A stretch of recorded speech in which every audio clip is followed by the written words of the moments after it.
Dan?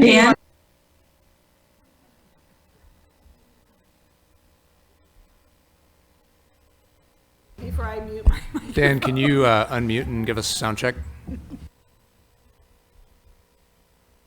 Unmute. Hello. Do you hear me? Yep. Welcome. Hi. Can you see me? Yep. Well, on the little computer. You can see it. We have one planning commissioner on Zoom. They can. Yeah. Yep.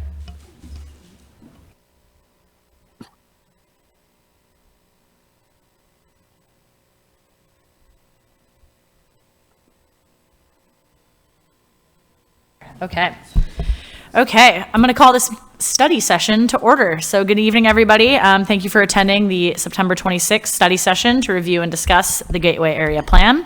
This is a special meeting, and so we will take public comment at the beginning of the meeting and only for items that are on the agenda. If you're interested in providing comment on the Gateway Area Plan, please stand and make your way to the podium. Or if you're here on Zoom, please raise your virtual hand. Again, we are interested in maximizing our Council Planning Commission discussion time this evening, but we'd like to have a chance to hear from those that are here to speak. It doesn't seem like we have too many people here, so I think we will kind of make it in our time frame that we were giving. But we'll start here with in-person public comment for 30 minutes, and then we will open it up to Zoom because many Zoom participants did not get the opportunity to participate in our last study session due to the sheer volume of in-person attendance.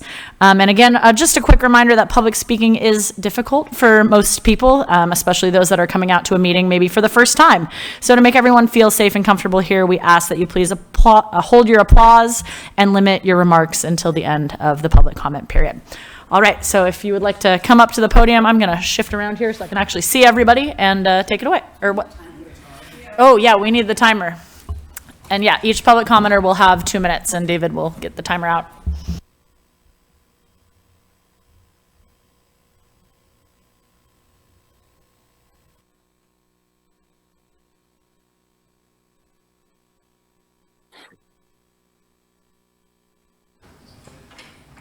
Let's just 30 seconds. Okay, all right.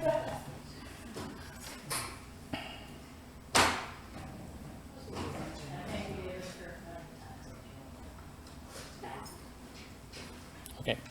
Good evening, everyone. My name is Colin Fisk. I'm the Executive Director of CRTP, the Coalition for Responsible Transportation Priorities.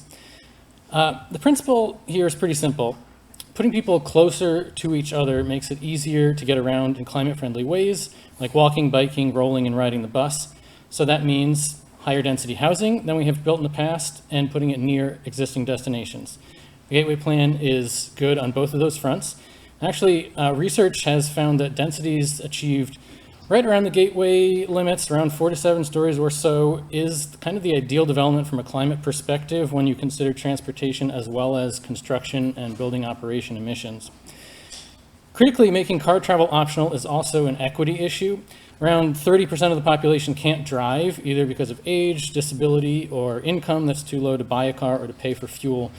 And a lot of people also are forced to own and drive a car because of the way we've built our communities, but really can't afford it. Locals pay almost as much for transportation around here as they do for housing, and that's a lot. So I want you to keep in mind as you consider housing affordability that higher density, car-free or car-optional housing is inherently more affordable than lower density, car-dependent housing. It also allows people who can't drive for non-economic reasons such as disability to live somewhere where they don't have to subsidize expensive parking and other vehicular infrastructure for cars they can't use. I also want to address an idea I've heard a few times now, which is that your decision to designate a linear park means that the buildings near it should be shorter or smaller. And I think that research shows that you can get the benefits from urban greenery with a relatively small area. And what that walkway needs is access to residences and destinations. It doesn't need a limit on that development. So I ask you to keep the Planning Commission recommendations for building heights and to move this plan forward as quickly as possible. Thank you.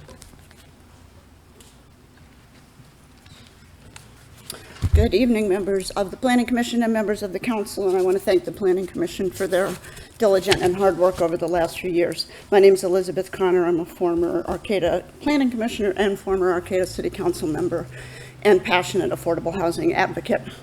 In general, I want to say that I continue to support the Gateway Area Plan. I think it's a great opportunity to use an infill area that's already has most of the infrastructure and services to site that allows us to save agricultural land. We can create a vibrant, thriving community, walkable community, and I just think it's a great opportunity. And it will provide affordable housing. I like the cutout for the arts community, and I think it's a forward-looking plan, and I urge you to adopt most aspects of it. I want to focus in some comments on what you're discussing tonight, which is affordable housing. And as you know, you're looking at 3 different programs. And I'd like to start with the inclusionary housing program. And I wrote the council members a letter, and I hope you've had a chance to read that. So I would recommend, in short, that you would reduce the inclusionary zoning threshold from the current 39 units, or start at 40, to a maximum of 15 units, ideally 12. And the reason for that is because we don't expect that whole project with the inclusionary zoning requirements to be financially feasible. We want that program to bring the developer into the jurisdiction to talk about how we can fund it together. And that's why we're working on a regional housing trust fund and other funding mechanisms for that. Secondly, and also so you know, it's compatible with the state density program, and that state law has found that state density bonus units can be used to meet inclusionary zoning requirements. So that's a big deal. Secondly, on your community benefits program, in short, nobody wants to hear this, but you will have to offer much more to be competitive with the density bonus, to have local control. Thank you. Good evening, council members and commissioners. My name is James Clore, and I'd like to share some thoughts about things I want for Arcata. I want efficient land use with higher density buildings so we don't have to sprawl into the natural lands around the city. The new Kramer development over on Foster is great. It's new housing. It's just pretty inefficient in my opinion. Imagine if we could have condensed those buildings from many, many 2-story structures to 2 or 3 5-story structures with green space in the middle. I want new building technologies that are more efficient and safe. I want grounded outlets. I want GFCIs in my bathroom and kitchen. I want arc fault circuit interrupters on every circuit. I want insulation in my walls, floor, and ceiling between me and a potential neighbor. I want electric heat that doesn't pollute the air that I breathe, and I want to spend less on heating my home because of all that insulation and new technology. I can't tell you the number of places I lived in Arcata where I had to have one of those stupid grounded outlet converters because there weren't any grounds in the walls. I want there to be options from single-family homes to small apartment complexes to townhouses to large apartment buildings and condos to mixed-use builds with commercial options on the bottom floor and housing and offices on the upper floors. And I want housing developers to not only build all these new bits of housing, but to charge fair rates and to practice good management of their physical assets. We blame tall buildings for breaking down or dense neighborhoods for increased crime, when it's the people that are managing the buildings and the tenants of those buildings that we need to craft health and safety codes to protect and be held accountable. And let's ensure that the city has adequate staff and teeth to enforce those codes. From the first page of the Gateway Area Plan, I see a lot of the things that I want for Arcata in there. Let's make a commitment to housing, let's make a commitment to our current neighbors and our future neighbors, and let's move this plan along and make adjustments along the way. This will never be perfect, but as of right now, I think it's good enough. Thank you.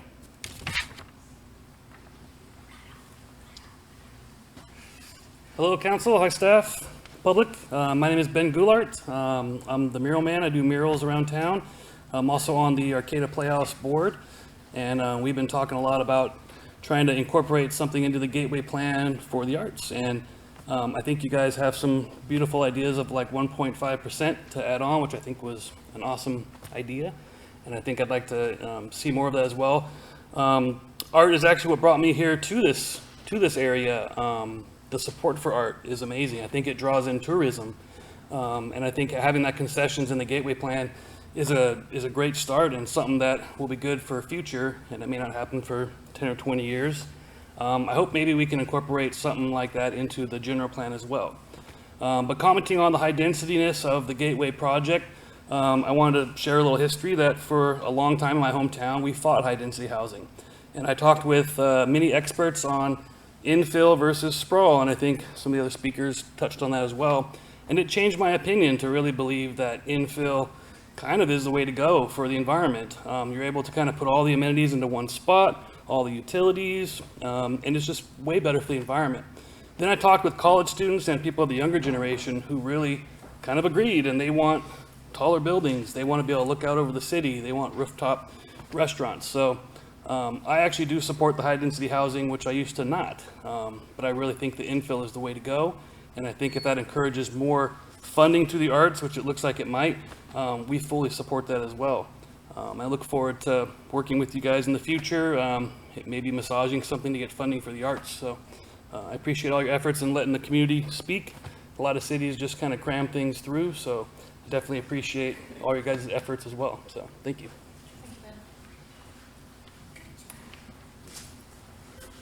Good evening. The last year and a half, I've been talking about specifically the wastewater treatment plant, and particularly about how sea level rise will be affecting that. I've brought up the Coastal Commission and the grants, and just to get the Planning Commission the latest, the council approved the second grant for the Coastal Commission, and we also had a report from the city stating that the completion of some of these grants won't be until the summer of 2024 or into 2025. So my question to you has always been, for a healthy democratic process, we need to have those studies done. We don't make decisions before we see the studies. And unfortunately, in this process, we seem to have made a lot of decisions before we've gotten the studies. So this is something that's inexcusable, in my opinion.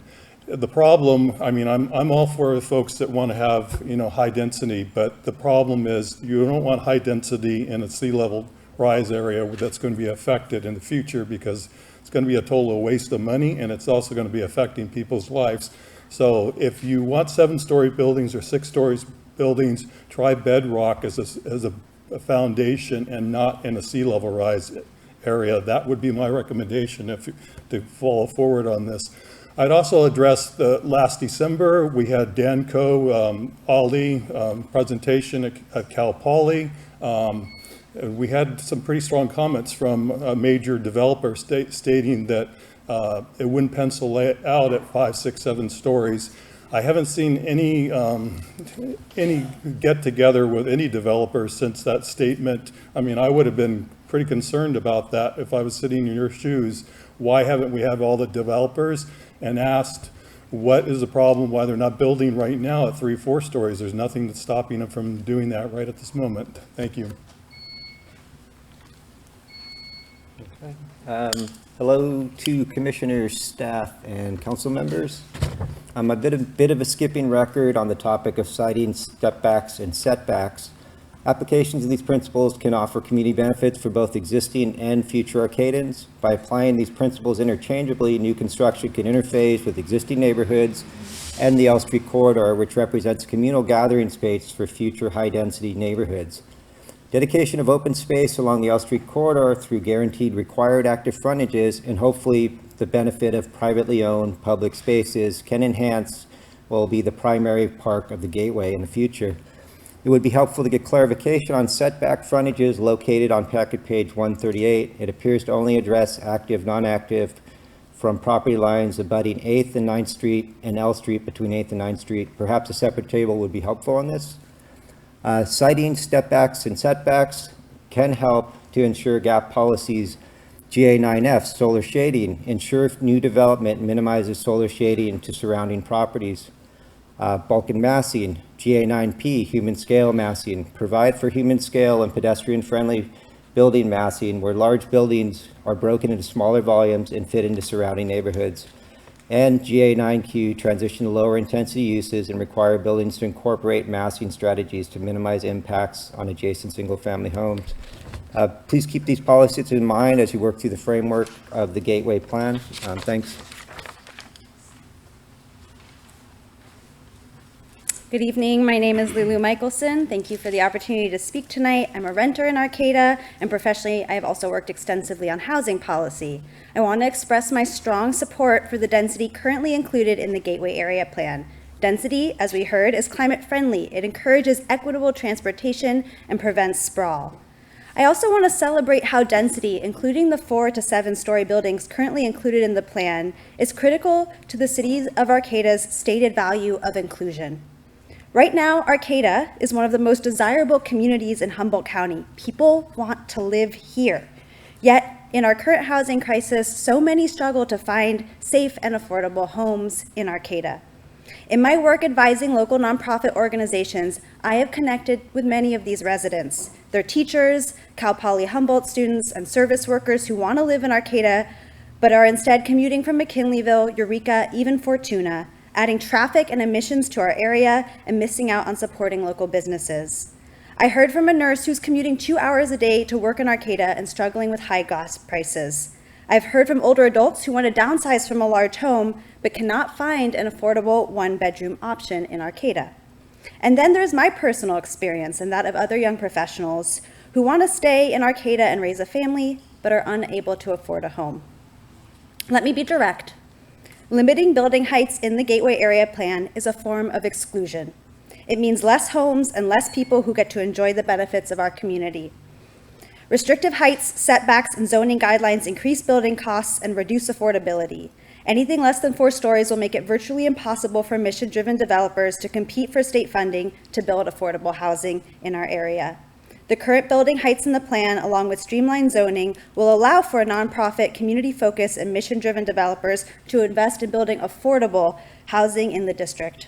Density is key to an environmentally sustainable and racially and economically inclusive future for our city, and I hope you leave those elements of the plan intact. Thank you.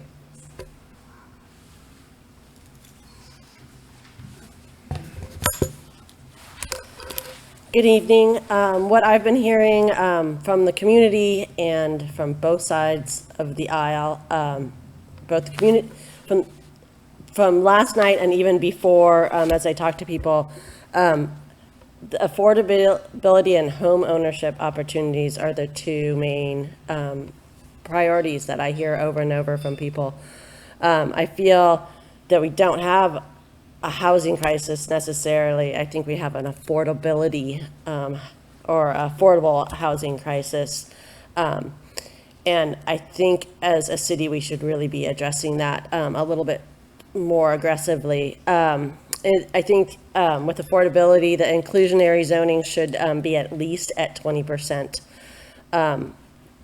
And I think the home ownership opportunities that people have been asking for from the very start of the Gateway discussions are, like, I think we should be focusing on those too, whether they're affordable or the missing middle, addressing the missing middle. Community land trusts is a great way. I've been hearing that a lot. Smaller lot sizes. I actually would be encouraging the smaller lot sizes, doing townhomes that are 2, 3, 4 stories on smaller lot sizes, encouraging even more strongly and more aggressively ADU units throughout all of Arcata. First-time home ownership program should be reinstated. Micro units, for just focusing on micro units that are market rate constructed and managed by investment companies is not a solution for affordability. Simply more housing does not create affordable housing. Rental percentages are already obscene and they're going to get worse with the Gateway Area Plan. I think we have to balance out that with the home ownership percentages in the future. Anyways, thanks a lot, and I think that's what I've been hearing on the community from both sides.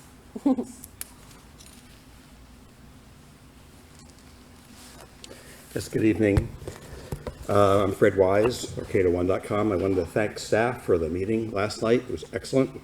I like to see a meeting like that every month.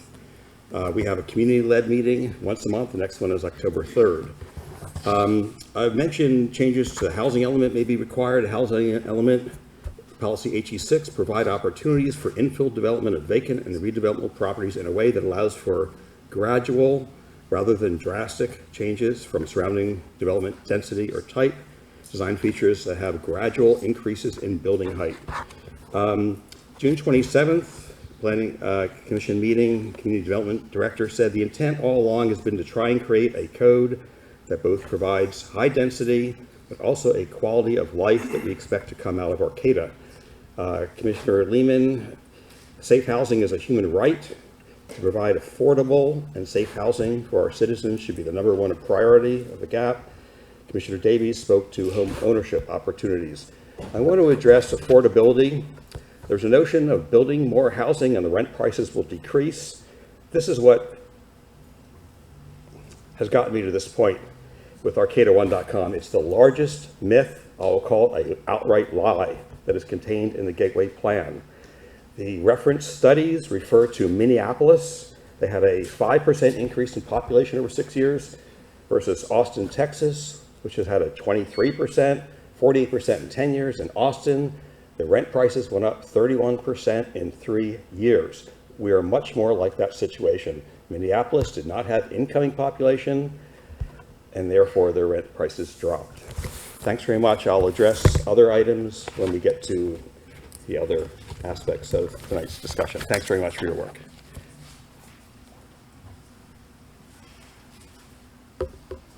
Hi. To anyone who opposes the Gateway Plan, less than a month ago, it was my understanding that this project, which has been in the works for upwards of 2 years now, I believe, was approved and ready to go. Unfortunately, it has come to my attention that there is a very vocal minority which seems to be opposing not just this proposal, but any type of large affordable housing in general. I have heard some of the complaints secondhand, and I would like to address those and perhaps give some much needed perspective to those individuals. The most popular pushback seems to be about the view and about the shade. And to you, I say it must be nice to only have view and shade to worry about. The majority of Americans live paycheck to paycheck, and the people of Arcata are no different. I am fortunate enough to not be in that position, but I am not calloused enough to believe that this fact does not affect me and those around me.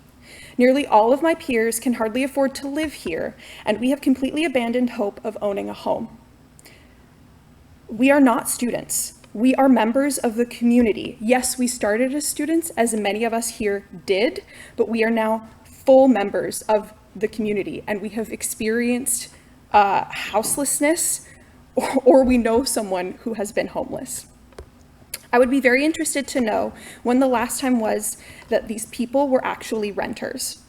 Anyone who has recently applied for housing can tell you it is an insanely tight market, and I cannot understand how you feel that your individual needs are greater than those of the rest of the population which live beside you, and in fact supplies so many of the goods and services which you enjoy, such as healthcare. Without workers, you can say goodbye to local supermarkets, restaurants, cafes, small businesses, and so much of what keeps Arcata special. It would be a lie to say that I am not mad, but moreover, I am deeply disappointed by these members of our community. I truly thought that we as a whole would be better than petty squabbles and trivial disagreements, especially when you consider the gravity of the situation. To the council, myself, and most reasonable people in this community want this project, and we want it ASAP. I urge you to find a compromise.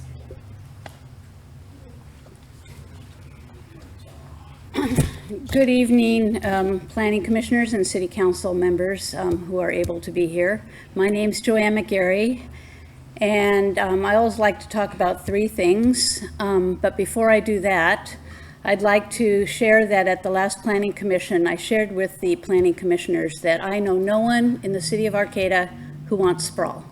If you know somebody who wants sprawl, speak up now, because I have never met anybody in this whole process who wants sprawl.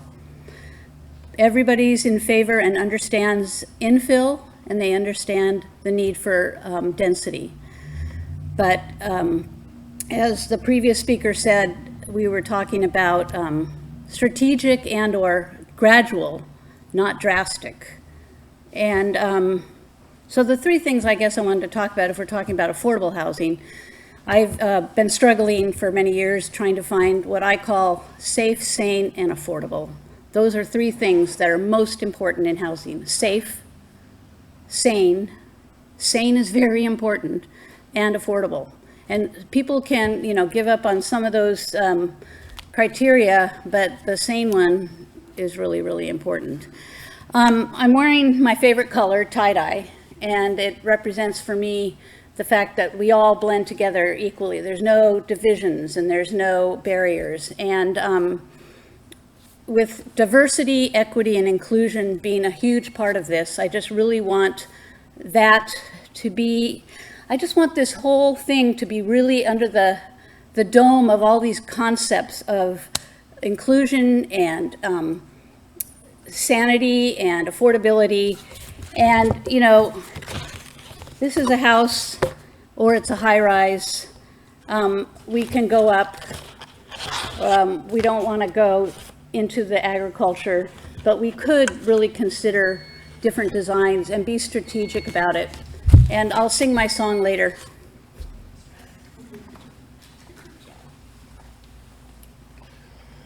Hello, everybody. My name is Cody Freitas. I'm a member of the Operating Engineers Local 3. We're out of Eureka. I live in McKinleyville. I came out here tonight to speak in support of the Gateway project. To just, you guys have been hearing it, but just say again, building up means more homes for more people. Building out means more land we're taking up for that same housing. And this is a good project. I think we should move forward, and we should do so as expeditiously as possible and as safe to do within this community. Thank you. All right. Good evening, everyone. My name's Louis. I'm an Arcata resident, Kaduk tribal member. I'm here to support the Gateway Plan, and I am a little bit admittedly baffled that this is still a conversation that needs to be had.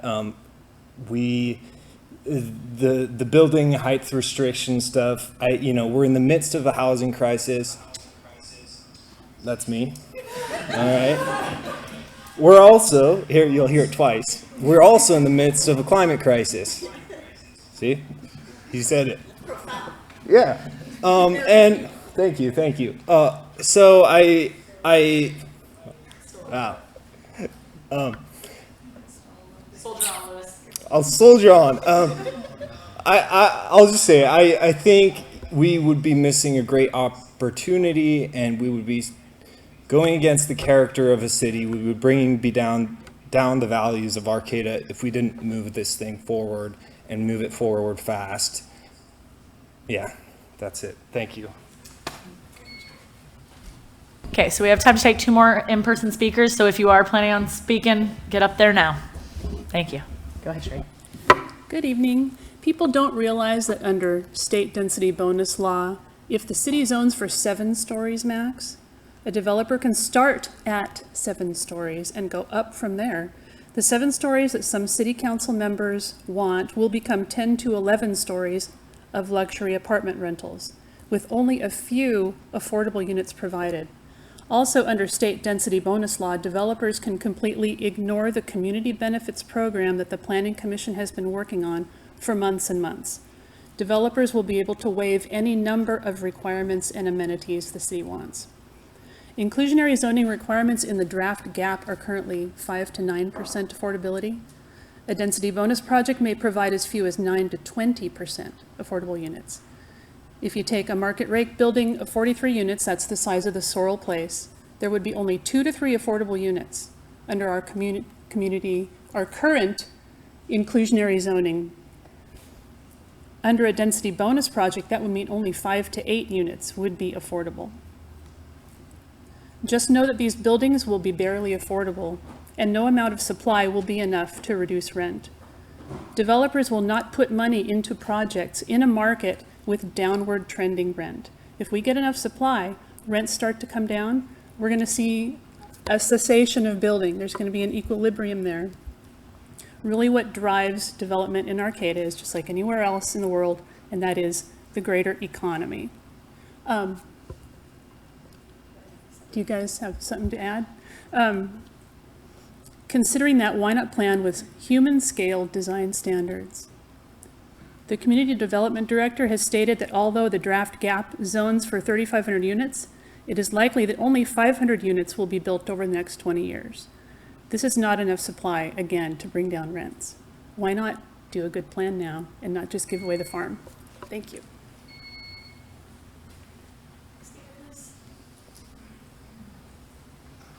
Hello, I would like to vocalize my support for the Arcata Gateway program. I was born in Arcata, and over the years, I've slowly seen my family get priced out of the area. I'm now currently going to college, and I've grown up going to high school, and through that process, I've met many different other students who have not been able to show up here today because they've actually been unable to find housing for the upcoming semesters and have had to transfer. So I've seen this with friends growing up who've moved out of state to other areas because it was too expensive for their family. And I've seen new friends that I've made recently had to move as well. My family has been unable to live here, and my father has had to work 2 jobs for over 20 years to support my upbringing. And now it takes me like a 40-minute bus commute to go to the college campus in an area that I really love, and it's full of wonderful people. I would love to share this experience with more college students that are coming into the area to get an education, as well as just see people and familiar faces stay in the area and not get priced out. So I'd like to vocalize support for the Arcata Gateway program. I think it's an amazing program, and it's really been written well and developed in a very thoughtful manner.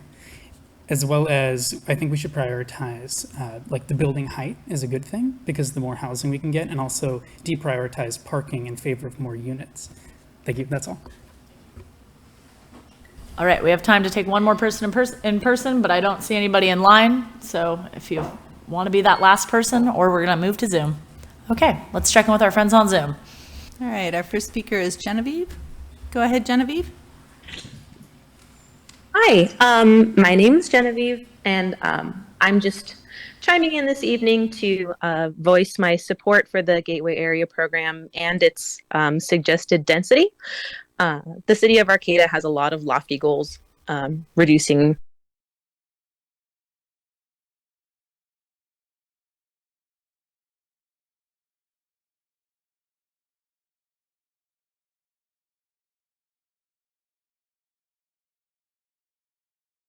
move towards a greener future and to reduce sprawl. And it's unfortunately not a situation that, you know, can work when you can't have it both ways. You don't get those kinds of benefits when you limit building height. The buildings need to go up. You know, the density needs to be at what it's suggested to be in order to meet these goals.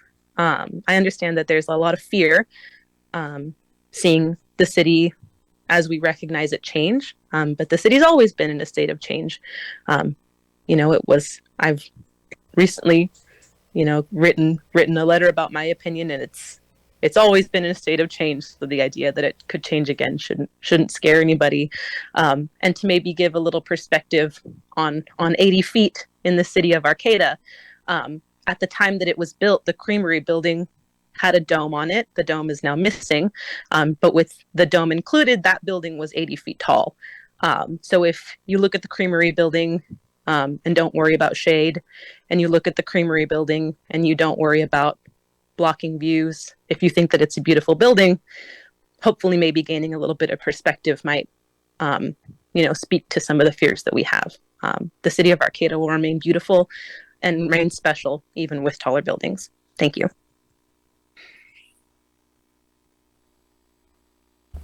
All right, our next speaker is Jane. Go ahead, Jane.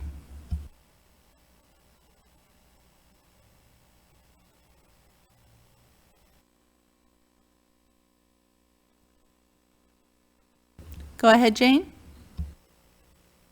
There we go. Thank you. Thank you all for this meeting today. I hope you have the opportunity to actually sit down and discuss some of these issues. And my question is to address how we go about with this plan, incentivizing and actually creating affordable housing and homeownership opportunities. Disregarding building height, the issue about building height is, does it cost more when the building goes higher because of the requirements for a better foundation? It's not clear to me economically, financially, whether building height results in more affordable units. Somebody needs to bring in contractors, developers to address that issue. How we manage to find a way to cap rents, if we can do that, and still encourage development. But we need to find a way to keep our housing as we develop it affordable and have a variety of levels. We don't want all our buildings to look like Sorrel Place, but we do need housing. So I think the challenge is homeownership, affordability, and making it a very livable, enjoyable, visually likable community. So thank you all for your work. I hope you have a really good discussion tonight and everybody gets a chance to talk. I don't see that there's opportunities during this discussion period for the public to enter in again. If there are, it's not on the agenda. So we appear to have only this particular opportunity to speak. And if there are more, it would be nice if somebody told us so. Thank you. All right, we have no further online public comment. All right. Well, thank you to all those commenting this evening. We appreciate it, and thank you for coming out. And before I turn my back on you guys, I'll introduce Heather Equinos, who's going to be our facilitator this evening. For two primary reasons. One, she has a lot of experience and background, especially working with the city and our community on long-range planning. She has been working on iterations of the Gateway Plan since its inception, and she's going to give us a little bit of background on that. Secondly, since there are really only three of us concentrated on making these final decisions, it feels better to free myself up a little bit and not have to focus on facilitation and allow Heather to be with us tonight. So again, tonight we're coming together as an opportunity around the table. So hopefully I hope everybody feels comfortable tonight, you know, getting down and talking about things, and it's good to just be around a table with everybody and see everybody's faces and be on the same level. And so again, just thank you so much to the Planning Commission. I know you guys have done a lot of heavy lifting and reviewing and drafting this draft that we have before us. And again, just thank you, because we know that you guys sit as a body of 7 making decisions as opposed to the 3 of us that will ultimately be making gateway decisions. So again, on behalf of the council and our whole community, thank you to the Planning Commission. And I'll turn it over to Heather to get us started. Thank you. Testing whether this mic works. Thank you, James. All right, so I'm Heather Equinos. Hey, everybody. This is officially my 19th meeting I've facilitated related to housing in the last 4 years for the city of Arcata. The vast majority of those meetings were community meetings. I think I visited the Planning Commission twice, if I'm remembering that accurately. Almost 4 years ago exactly, it was September 23rd, 2019, we had at least the first meeting I was involved with, with the city of Arcata. We held a meeting at Arcata Community Center. It was a housing workshop. About 50 people showed up. In that meeting, because it was sort of like the launch of the first conversation about, hey, we need some housing in Arcata, what are we gonna do about it? We knew that based on how this conversation rolls across the country, that it was likely to be a very polarizing conversation. It was likely going to take an extended period of time, and we wanted to at least start to set up the conversation in a way that it created a container where people could feel creative, where people could recognize what they valued and what they wanted to see expressed through the plan, the housing plan for the city of Arcata, and ideally could also start to at least understand the values of other people in the community so that we wouldn't end up in the same polarized place that so many other communities end up when planning for housing. So that was 4 years ago, 2019, and we started that meeting by asking the community members that showed up, our neighbors, to map out what were likely going to be some common tensions that our plan was going to need to address. So I went back to those meeting notes from 4 years ago today, and I did a brief snapshot because I didn't save those papers. Had I known it was going to take us 4 years and I would be here, I would have saved those flip charts, but I did not. But they are on the website of the City of Arcata if you want to see all of the comments that people included on those maps. But I just sort of pulled forward a few of them. And I wanted to start this way because I think this is still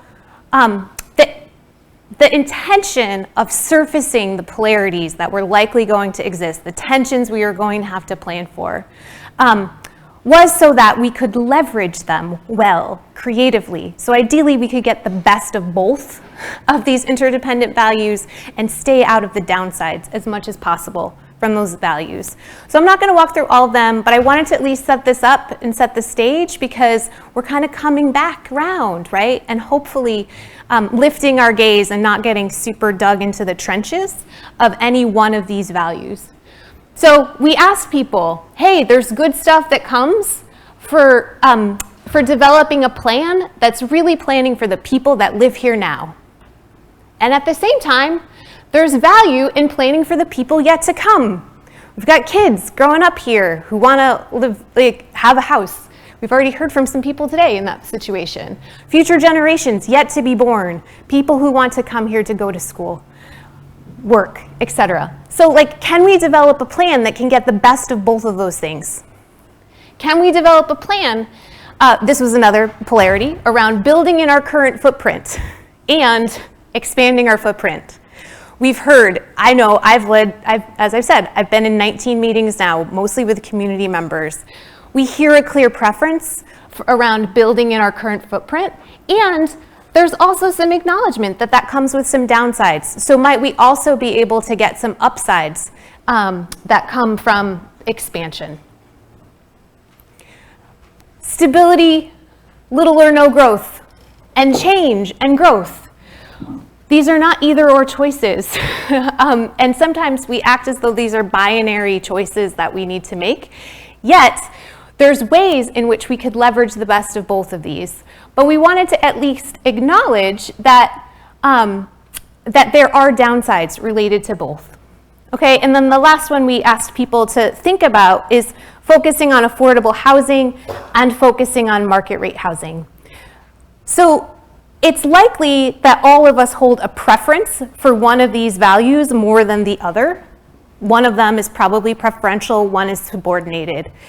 And when that is the case, we're likely to see the upsides of our preferred value and the downsides of our subordinated value. We get this tunnel vision, right? I see the good stuff that comes with the thing I prefer and the downsides of what I don't prefer. And it's accurate, it's just that it's incomplete. There's another part of the puzzle that other people in our community hold. And so we were just trying to give space for people to be able to hear one another, see one another's values, and also recognize that there's trade-offs that we're going to have to make. So if we really want to stay in our current footprint, it is going to be walkable. These are direct quotes. I didn't make this up. This is what people actually said. It can help us retain our open land. It gives us a sense of community. And you know what? There's going to be some maybe more noise or people with some human tension if we're closer together. So how might we mitigate that stuff as we build in our current footprint? So we just wanted to play with those because it felt relevant to the work that you are going to be doing today, which is what I'm going to set up right now. So we've got 3 topics that you wanted to cover: building height, massing, and density. Topic number 2 was around community benefits. Topic number 3 was around inclusionary zoning. So we have a flow. We roughly sketched out how much time we were allocating for you to have the conversation about each of those 3 topics. And we have a proposed process. I'm going to explain that, and then I'm going to test to see if this works for you.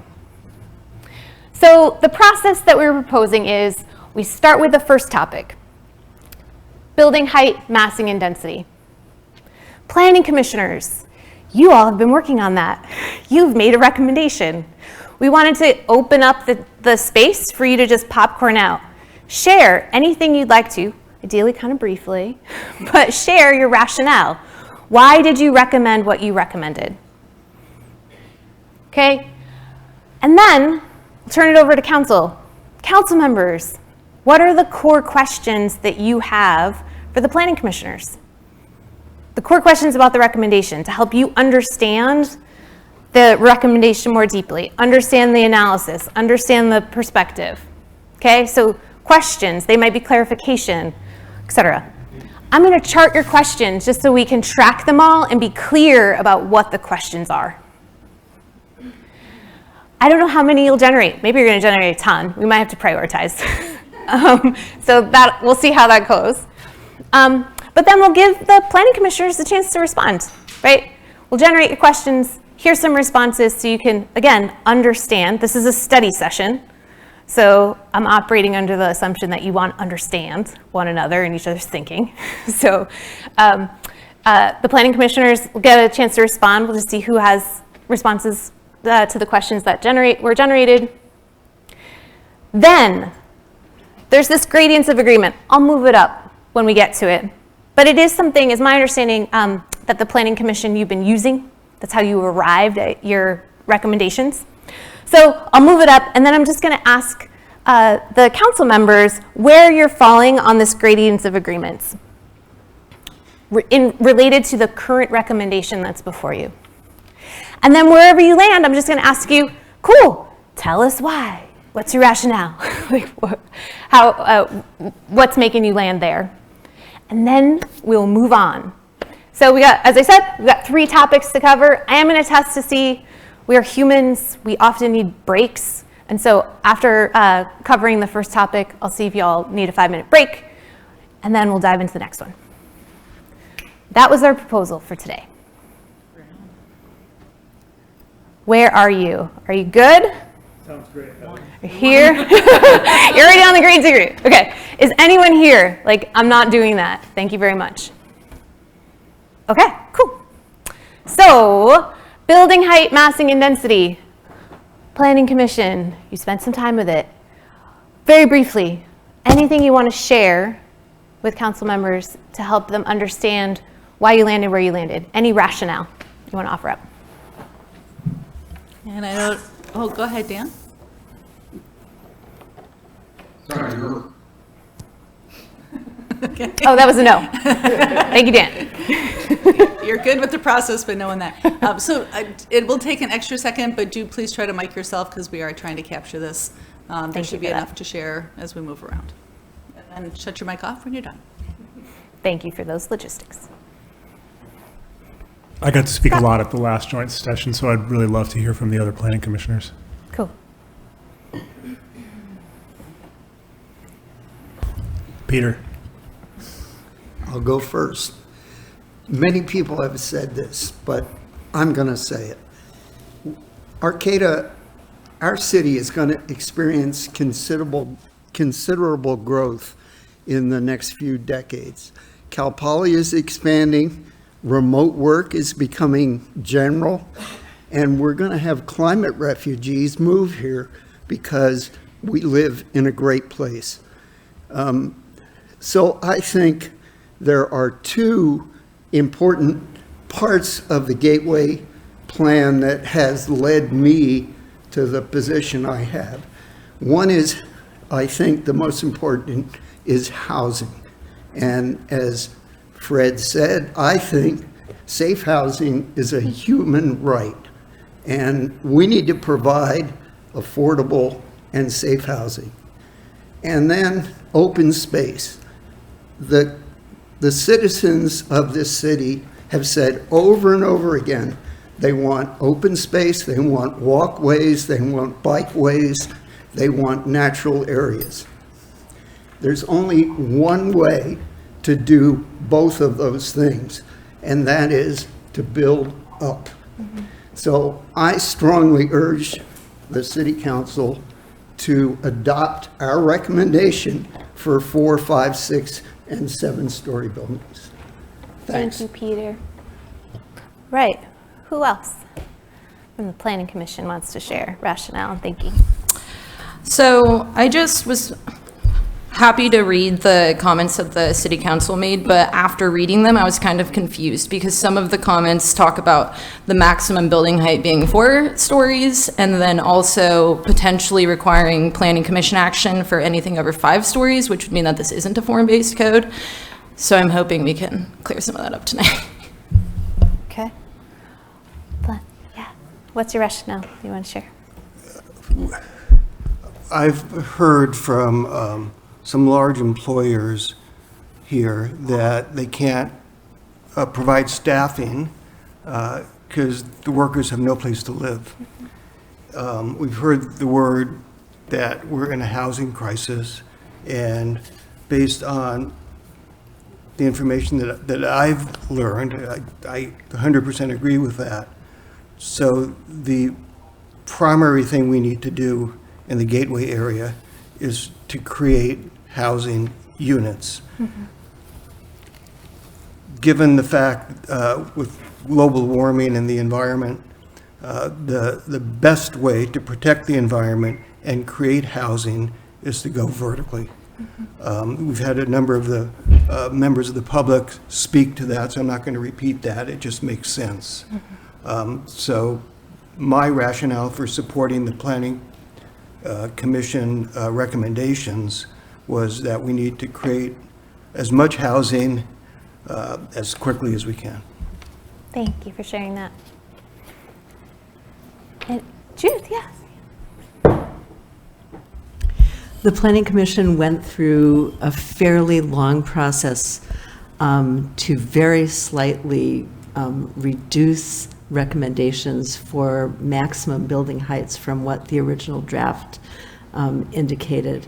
And as we were going through this process, I realized that a 7-story building, a 6-story building, a 5-story building built with sensitive massing that let light and air onto the street and provided it for residents and neighbors would make for a livable community for all of us, for residents and for neighbors alike. An insensitive monolithic building would be providing housing. It may be providing affordable housing, but it wouldn't be providing the kind of housing that we're really hoping for in this plan. We're up against a state density bonus law, which could really override a lot of the details of our form-based code, especially relative to building height and massing. And so what we need to do is find that balance between offering something that will attract builders to build what we would like to see and live in here, and to build enough of it to make it worth the trouble. And that's a balancing point. I think the details of design really can't be separated from the building height, massing and density thing altogether. It's important that the rear sides of buildings provide access to light and air as well as the street side. And we have a policy in there that refers to 360-degree design, which some of our other policies actually in the draft kind of contradict. We need to resolve those things. But we also need to recognize, as I think Elizabeth Connor just brought out, that simply offering density is maybe actually an invitation for builders to just go for the state mandated density bonus opportunities and ignore our recommendations. And that's what you as a council, I think, need to grapple with. We did have a suggestion in the Planning Commission, which was not made cynically. I think it was made sort of strategically, to set our building densities and building heights low, so that if someone did want to use the state density bonus, we'd get more or less what we actually expect. I would hate for us to have to make that compromise here. That may be the way that the city's going to overcome the kind of polarization that we're seeing, but I think we've really had confidence that the heights and the densities that we discussed in the Planning Commission would pretty much address many of our problems, but the design details are crucial, crucial, crucial. And so I really hope that the council will actually let the Planning Commission continue to work on those details in a deliberative manner. Thank you, Judith. Any other Planning Commission comments before we take questions from council? Go ahead, Yep. Dan. Thanks, Dan. Hi. Sorry for being the Zoom person here, but thank you for accommodating it. I thought those all were great presentations, both from the public tonight and from the commission so far. This is a wonderful conversation starter. I would like to say just a little bit about how I feel like we came to the building height and massing decisions, and I think largely it feels like there's an intense desire locally and out of the area and from many agencies, you know, the Yurok tribe. So many different people have said housing is a massive issue. People want to live in Arcata, and the prices are just too high. So based on a lot of desire, and that's why we all live here and why we so covet this community and work so hard to keep it nice. What direction do we go? Where do we put these housing? We all know that we're not going to sprawl out into the bottoms. We're not going to go up the hillsides, and the bay is not an option. So densification is the only scenario, and I feel like went through a pretty intense discussion about building height and what's the appropriate massing and height to create the kind of urban core that brings in other things. As Colin Fisk points out, there's kind of a 4 to 7 story thing that's just being done in so many places because it makes sense for transportation, for trails, for the human condition. This is like the sweet spot in densifying some of our communities, and Arcata's targeting that sweet spot. So any reason to lower it feels like we're artificially kind of obstructing market forces, desirable building structures and heights, and where people want to live. And what that feels to me like it means is, you know, people will live elsewhere and there'll just be more driving. That comes up a lot. As one of the speakers tonight said, they don't know anybody that's against this project that's for urban sprawl. The scenario isn't about urban sprawl in Arcata. The scenario is urban sprawl in other areas. It's about commuting to get to Arcata because you can't afford it because there's not enough housing. I think that we also need to include in this conversation simple economics. You know, if you supply more to the market, it will affect how prices respond. You know, that's just as true as about anything else in this discussion. So I super relate to a lot of the concerns about how do we keep affordability and not just have a renter market. How do we have home ownership? Those details I really want to work on as this moves forward. But the beginning of it is to allow this process to maximize the densification that I think we are all mostly agreeing on. We're pretty close to, like somewhere between 4 and 7 stories is about what wants to happen and about what the market probably will support. Not right now. And if a builder can't build that next year, that's okay with me. You know, this is a long-term project. I just don't see why we would put limits at this point in something that feels like there's so much desire and community agreement on. I know there's some community members that have spoke very loudly against certain heights, but I haven't heard that massively. I've heard it some. I've heard a lot of support for let's just do this. Let's get this done, and let's not get in the way of what probably wants to get built, some of which will get built sooner than later, and some of it might take a generation. Anyway, that's it. Thank you so much. Can we shift to questions at this point from council? Okay. All right, here goes. So I'm going to track them all, and then we'll get them all up there, and then we'll figure out the order in which we want to all respond. Yeah, so I did release, my thoughts on this a couple days ago.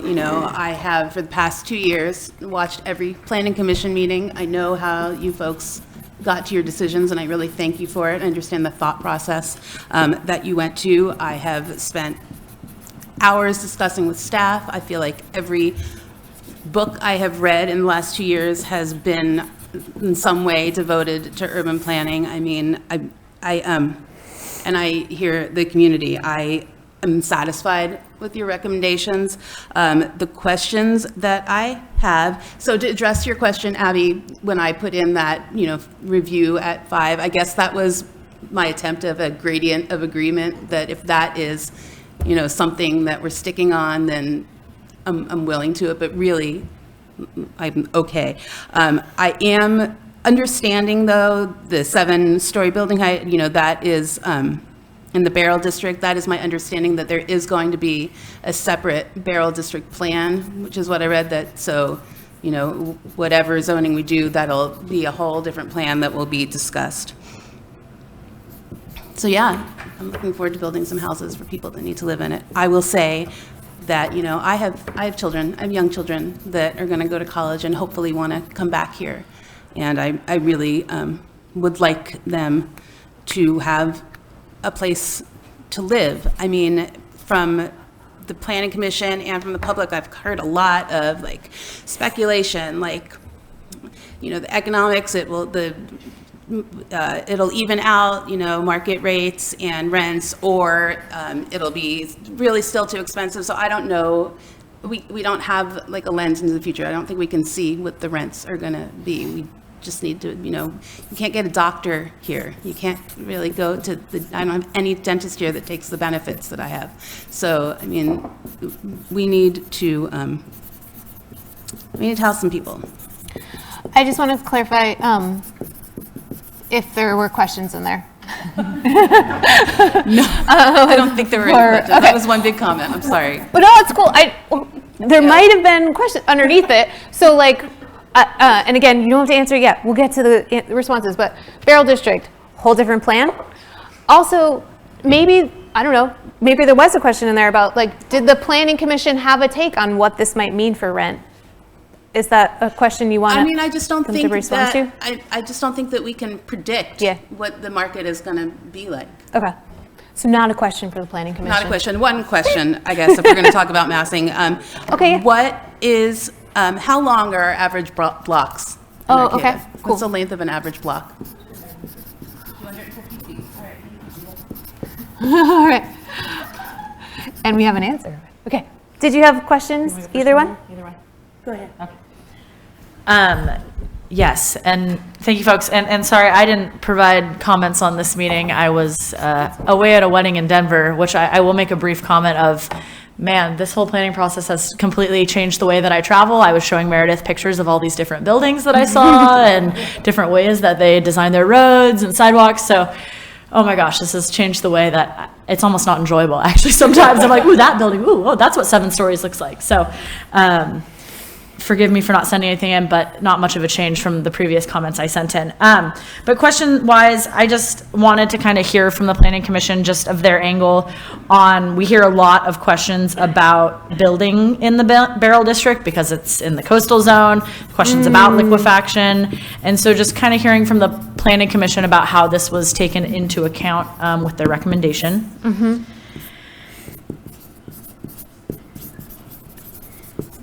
And then just kind of touching, and this, I'm sure everybody has something to add in on this, but just really relating to what Judith stated, just kind of where do you see these contradictions and what details of the design standards do you really see as essential and that the Planning Commission would like to really take a closer look at? What are some of those pieces that, especially us as the council can delegate to you guys because you're excited about working on some of those design standards?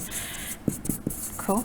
And then the last question I have is, this is kind of maybe too overarching of a question, but just where does the, kind of commission see opportunities, or what will that conversation look like as we start to see development of the Gateway District, of opportunities to be able to kind of review the plan that we have adopted and to kind of, see it as, yes, we're going to adopt this plan, but it still can be a living document for our community. And so, I mean, what kind of would be the flags coming up in our community that you guys would see as a chance to maybe, oh, hey, we need to review something about the Gateway Plan, or maybe we need to change something here. So what kind of, I guess, this is getting a really long question. I'm repeating. You've got the question. So those are my 3 questions that I had.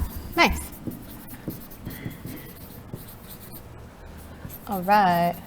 I should have said out of the gate too, spelling doesn't count when I'm writing quickly. There's some letters that get missed. I'm sorry. To indict. Exactly. Case in point. Kimberly, you got questions?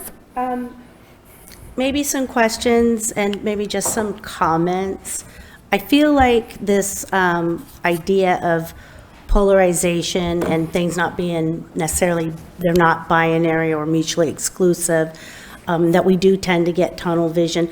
I feel like we have more agreements than differences, and I feel like there's been some mischaracterization. So my question, I guess, is I might have misinterpreted, but I'm wondering if there was, I feel like we were throwing out setbacks and stepbacks, and like Judith, I feel like building height hasn't been so much the question for me as more of massing and density, but in particular, like architectural, like what is that going to look like? How is it going to fit into the neighborhood? And that horrible S word, solar shading. I am concerned about not just those who are coming, but those who have yet, that are already here too. And I think that we can meet our housing needs by taking into consideration that people are going to be living in this building, and we want to have, they want clean air, they want light, not just those that are living in the building, but those that are below, walking in the streets. I think this is super important. When Joanne had mentioned, we need safe, sane housing. And so those are the considerations that I just want to make sure that we take into account, and that's not to slow down the process, and I don't see any developers beating down the door, so I think we can do this right and do it right the first time. But I do like the idea of the living document where we can tweak, and as we learn more and as we progress, we can make changes. Let's see, building facade, some of those other kinds of things. I was in Eureka the other day, and I was driving, and of course somebody was right behind me, so I couldn't get a picture, and I was pulling over, it was like too much traffic. But my memory served me was that what really struck me about this building is that it created a lot of housing, but it wasn't bad to look at. It wasn't shading or causing any, it fit into the neighborhood. There were these setbacks, and so for me, the average block of being 250, I don't think we need to have any building longer than 150 feet. Right now it's set at 300, but I think we can break it up. Modulating obviously would be preferred to not individual buildings, but preferable if it's going to be that big, let's just make a separate building, and that way we can create that setback in between. And as pointed out by Judith, it's not just the setback in the front, it's the setback on the sides. All 4 is going to be taken into consideration, at least I hope so. We only get one shot at this. So those are some of the things, and I apologize if somehow I have miscommunicated. I feel like there has been some mischaracterization. My passion is housing. My passion is to live in Arcata, and I want everyone to have that opportunity. My passion is to not rush through this so that we make sure we have enough inclusionary housing, which means that people who are unhoused, low and extremely low income are taken into account. I don't want this to be all about gentrification. I want the people who live and work in the Creamery District, our artists, to be able to afford to continue to live and work in that particular district. Some other things that I think are really... Before you move on, just because I don't want you to lose the train of thought, I want to check the questions that I tracked to see if they're accurate and what you meant when you were just talking. So you said massing, density, and setbacks, and solar shading. And also step backs, super important. And setbacks different things, and yeah. Right. So for example, if the community, most of you are aware because you've been really diligent doing your homework, but for example, we have a single family home, we can build a 5-story, 6, or even a 7-story next to it without having this monstrosity next door to it. Yeah. So maybe at the second or the third, in fact, one of the examples that Ben Noble gave had actually, it was at second story, a slight step back, and then it would graduate. If you ever played Legos, you can kind of do that, and then it went up and up, and so all of a sudden it's like this little stair, and here's your single house dwelling. Anyway, yeah, I just want to take that into and so was there a question in that? So are you saying all these things? Yeah, the question is, I feel like what I'm hearing, and maybe not, is that we don't want to do that because it won't pencil out, and that we're going to be building these monolithic, and I just want to return to the original intention of the Gateway Area Plan, where we talked about, we want to, let's see if I can repeat this, human, we don't want, help me with the word, somebody here. Thank you. I have it in my notes. Could you read that with your little mic on? Because I want people to hear this. Super important part Human of our scale plan. construction. Okay. And pedestrian and pet friendly and sane living, right? All right. So then the question is GA9C. Thank you. That's the one. Yeah. Human scaled and pedestrian friendly. Cool.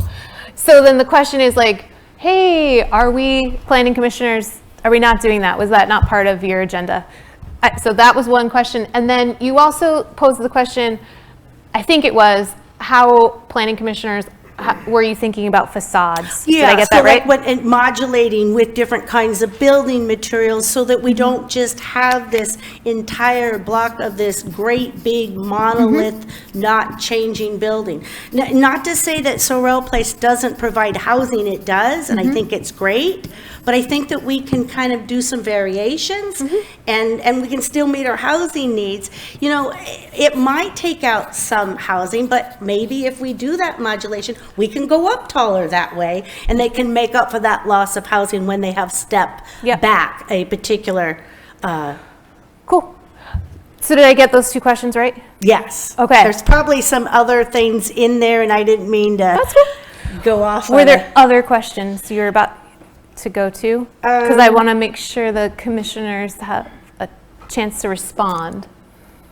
Yeah, I guess my question would be also, how are we going to look at all of this within our Arcata Fire District? Because I do stand in solidarity with what they feel is important, and then we got to try to work that out. I think that might actually, would we be willing, I know that they came before the Planning Commission, it was super helpful. They have not yet come before the City Council. I did talk to both Chief and also Eric, and they would be willing to come. The 2 to 3 minutes offered in public comment, it's not even, it's not worth it. And I don't think that it would actually serve the purpose that, they would be, we need more time. So that's the other question, is if we could work out these details, I think that there wouldn't be that polarization that people think is happening. I think there's more agreements than there are differences. I just think we have to tweak out the details. And if we can embrace that, I think we'll get there a lot faster. Some of this stalling has because I feel like we haven't been looking and hearing. And so this study session is the step to doing that we're going to get to ask these questions and think out loud and not feel like you're on the hot seat, because then those questions might not ask, and they're very important questions that could be missed otherwise. Love it. So I noted this question about the fire district, and it just so happened that that was actually one of the planning commission meetings I did go to, was when you had a really lengthy presentation from the fire district. So I just asked, so perhaps when we go back to you all planning commissioners, maybe what you might respond to is, how did you include or consider what was shared with you from the fire district in relationship to the recommendation that you ultimately produced? Great. All right. Questions? Planning commissioners, where you want to start? Scott. I'm just going to respond to a couple of Sarah's questions and then let the rest of the commission weigh in. I think regarding questions about the Barrel District and sea level rise and how did we think through that piece with those sort of taller buildings being there, I think people perhaps confuse proximity to the bay for vulnerability from sea level rise. And one of the things that became clear when we had the expert panel come to us, one of the things that was most useful was the mapping tool that they provided. And in that mapping tool, it was clear that with even as much as 10 feet of sea level rise, the gateway area, including the Barrel District, was going to be almost entirely untouched by that. There would be other areas of Arcata that would suffer a lot more. And so there was some strong science behind focusing, increasing density in areas that were going to be the least vulnerable to sea level rise, as well as close to the downtown corridor as possible. So that was one thing. The other thing I wanted to speak to quickly was the question about this being a living document. It's something that we talked a lot about in our meetings, and we talked around a concept of sort of like almost a dial concept, not a swish. And the discussions we had were that, after a couple of years, we would have a chance to review what kind of buildings are we getting and compare that and map it over what our intent was. And that at that point, we would have a better lens with which to look back on the work we did and decide where changes needed to be made moving forward. But that right now we needed to make a starting point given the best information that we had, and we landed where we did, knowing that we may revisit this in the near future. Cool. Others, where do you want to pick up? Yeah. Peter. I'd like to address the issue of the kind of facades buildings would have, or the kind of shape they would have. And that's addressed in the form-based code and in detail. And I think that that's where it should be addressed. And if the council has issues with how the code is requiring that buildings be built, we should change the code. But the code is there, and it makes a good attempt to provide buildings that are interesting and different, and would provide an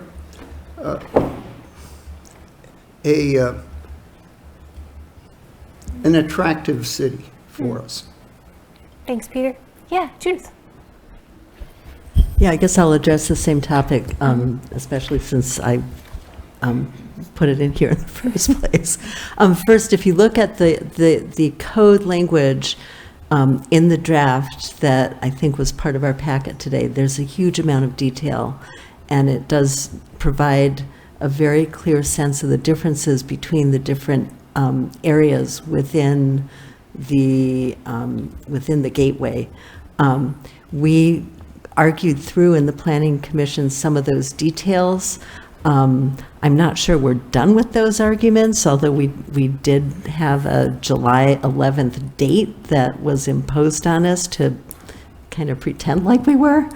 There's still some issues that I would hope that the council would allow the Planning Commission to revisit, including things like the zero setbacks on the rear sides of parcels in a multi-parcel block, for example, which the way the draft code reads now is going to create a first come first served situation for light and air, which I don't think was really the intention.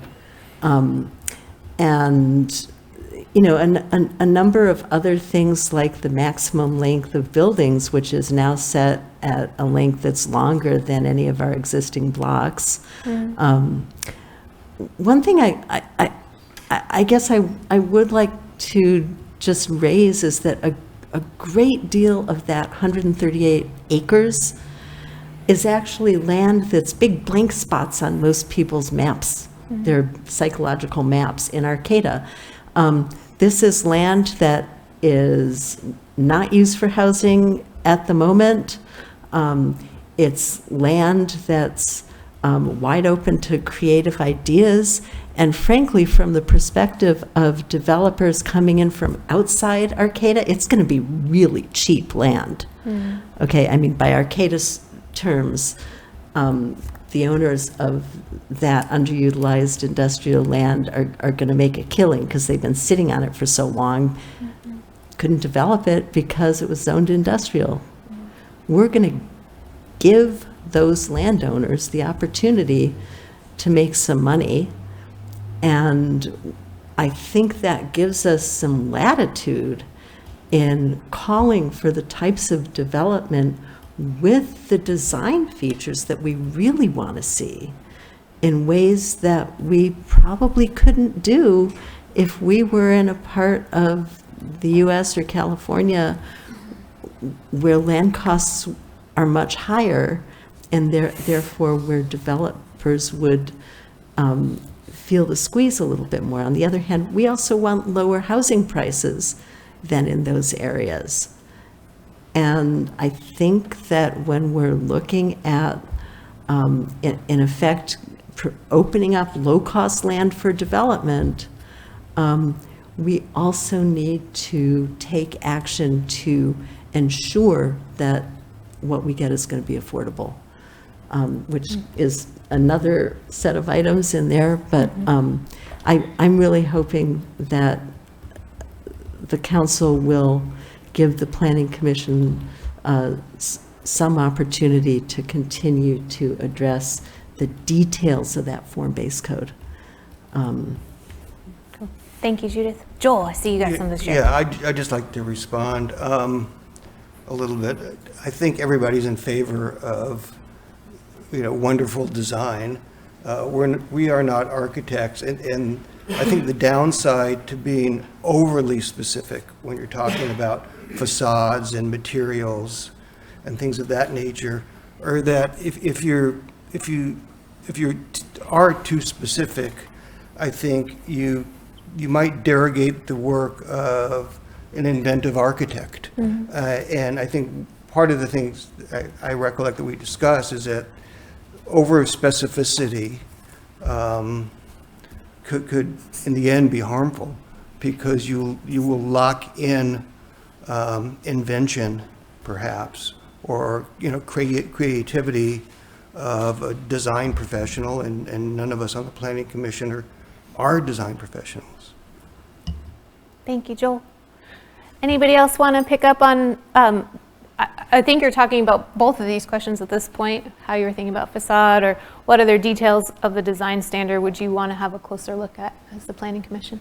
Can I ask a quick question? I'm sorry if I'm cutting anybody off. Was it the will of the entire Planning Commission that they wanted more time to work on detail? I know we gave that July date as a review date because, we wanted to see where we were, but I think I asked this at another meeting, maybe the last study session, that these things we could do concurrently, like we could still move forward while the Planning Commission was still working on design elements if there was a desire for the Planning Commission to continue to, talk about these elements. Yeah, I mean, at the Planning Commission, we understood that we were going to do everything we could to meet the request of the City Council to make a recommendation by July 11th, but we also knew it was highly likely we were not going to finish all the work we wanted to do, but that we would make a handoff to you folks at that point. You could begin diving into the work we've been doing for so long, and we could continue along that track. I think that's predicated on an assumption that the City Council was going to walk with the Planning Commission down the road of supporting density and taller building heights, which are kind of the core of the Gateway area, and understanding that you would make some different choices with different components of it. I think one of the things we talked about a lot was setting realistic expectations, and this is something that goes to all of the questions that were asked. I would love to see buildings like the example that Julian Berg designed and drew.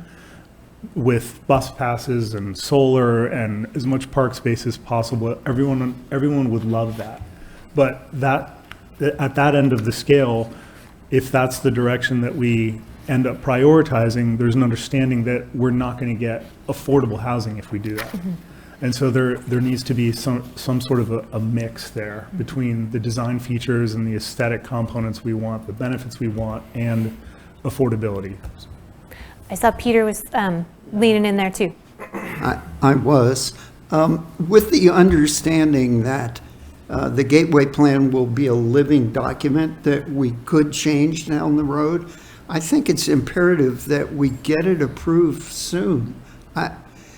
Developers are not going to come here if they're uncertain what the rules are. And we need to have the rules, even if they are imperfect at this point. We can change them down the road, but we need to get it approved so that we can get on with this development. So there were two more questions that were raised previously that I didn't hear necessarily anybody speak to yet. I just want to check in about them. Fire district, how are you thinking about the information that you have at hand? Judith. Yeah, I'm wondering if the city staff could weigh in on this, because I know there's a process since the fire district folks talked to us that's been initiated between the city, the fire district, the fire department, and the university, and I think the county. Maybe you could just explain that a little bit. Yeah. So we have a partnership between the fire district and Cal Poly Humboldt and the city, a group that has been meeting, developed a scope of work for a, it's sort of, there's several fancy words, but really a feasibility study for long-term growth in the city for the fire department, fire district. And that is out, that RFP is out right now, so we are actually getting questions from potential candidates that would be proposing to work with the city and the district and Cal Poly on that study, that capacity study. And but still, I think that study is going to take us, probably at least, I would love to say less than, but I'm going to say probably a year really to get through completion. So, we have continued to move forward with our planning. I think this has been a common question as well, is that when do you make decisions and when do you continue to study? And I think to Heather's opening is that a lot of the studies that we started to do around housing really were back in 2019. Some of the original sea-level vulnerability studies that we did were around 2017 to 2019. And we will continue to update that information. There is a representative from the fire district here tonight, but in the mayor's and my meeting with him as well as the fire chief, I think that there was a real positive communication, recognizing that none of this development is going to happen quickly, and we will continue to work with our fire district to make sure that they're prepared to respond. We are building a 7-story residential building right now in Arcata. As a police department, we're gearing up for that. As a fire department, they're gearing up for that, and we'll continue to work together to do that. David, you were going to add something? Yeah, I just also wanted to add that component to the zoning ordinance for the Gateway, there would also be standards that we would pull down from larger buildings. That was one of the commitments that we made early on as a way to mitigate some of the concerns about fire safety. And so we're working on those with the fire marshal right now, and we'll be running those through the various chains of command to ensure that they speak to address some of the concerns that have been raised. Thank you. Yeah, and that was my takeaway when I had a meeting with the fire department too, is that we continue to plan for the things that they wanted to see as far as fire suppression and safety. But, from what I understood, there's no real difference between a 4-story and a 7-story building as far as they're the same level of complicated. And we already allow 4-story buildings, but if we continue to keep them in the loop and work with them, then I felt it was a very positive conversation. Were you going to add something, Scott? Yeah. Cool. I think that this is a perfect example of the complexity that the Planning Commission was up against in analyzing all of these issues. And I think when we hear from the fire district, it's concerning, and it's easy to want to say absolutely yes. But when we looked at it through the wider scope of all the different things we were weighing, one of the things that was concerning to the fire district, for example, was the size of streets and the speed of response times. A good point. The Planning Commission also considered, though, the fact that streets in general were a much greater risk to public safety, and that do we weigh smaller streets that are going to keep pedestrians and traffic safer versus the fire component? So there was, again, this is just an example of how these issues are nuanced and complicated, and we're weighing it thoughtfully against other matters that are also important, like street, pedestrian, and bicycle safety. Cool. Thank you. Yeah, Dan. Thank you for tracking that. I can't see him through Zoom. Hey, Dan. Hi, thank you. I partly wanted to follow up on what Peter said.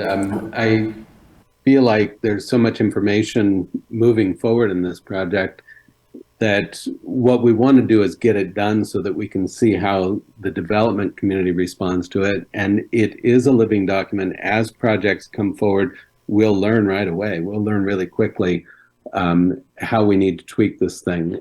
We don't pretend, none of us have ever thought that we're going to solve every issue in this document before this first application comes through. And that said, I would like to ask the council where we're at with building height, because that's just such a key component of everything. And it feels like the kind of unspoken conversation tonight, like, you know, where are we at? Like, if we are sticking to 4 stories, it's a completely different conversation.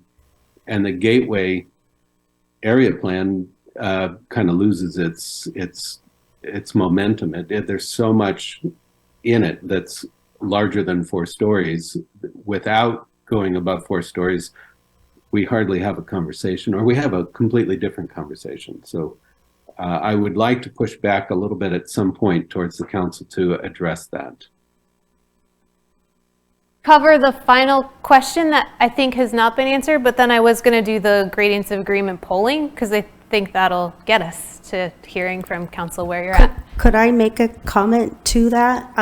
When I also spoke to Chief and Eric, and I had asked the question, so I want to remain in solidarity with the Arcata Fire District's recommendation, yet still move forward with providing decisions about building height at the council level.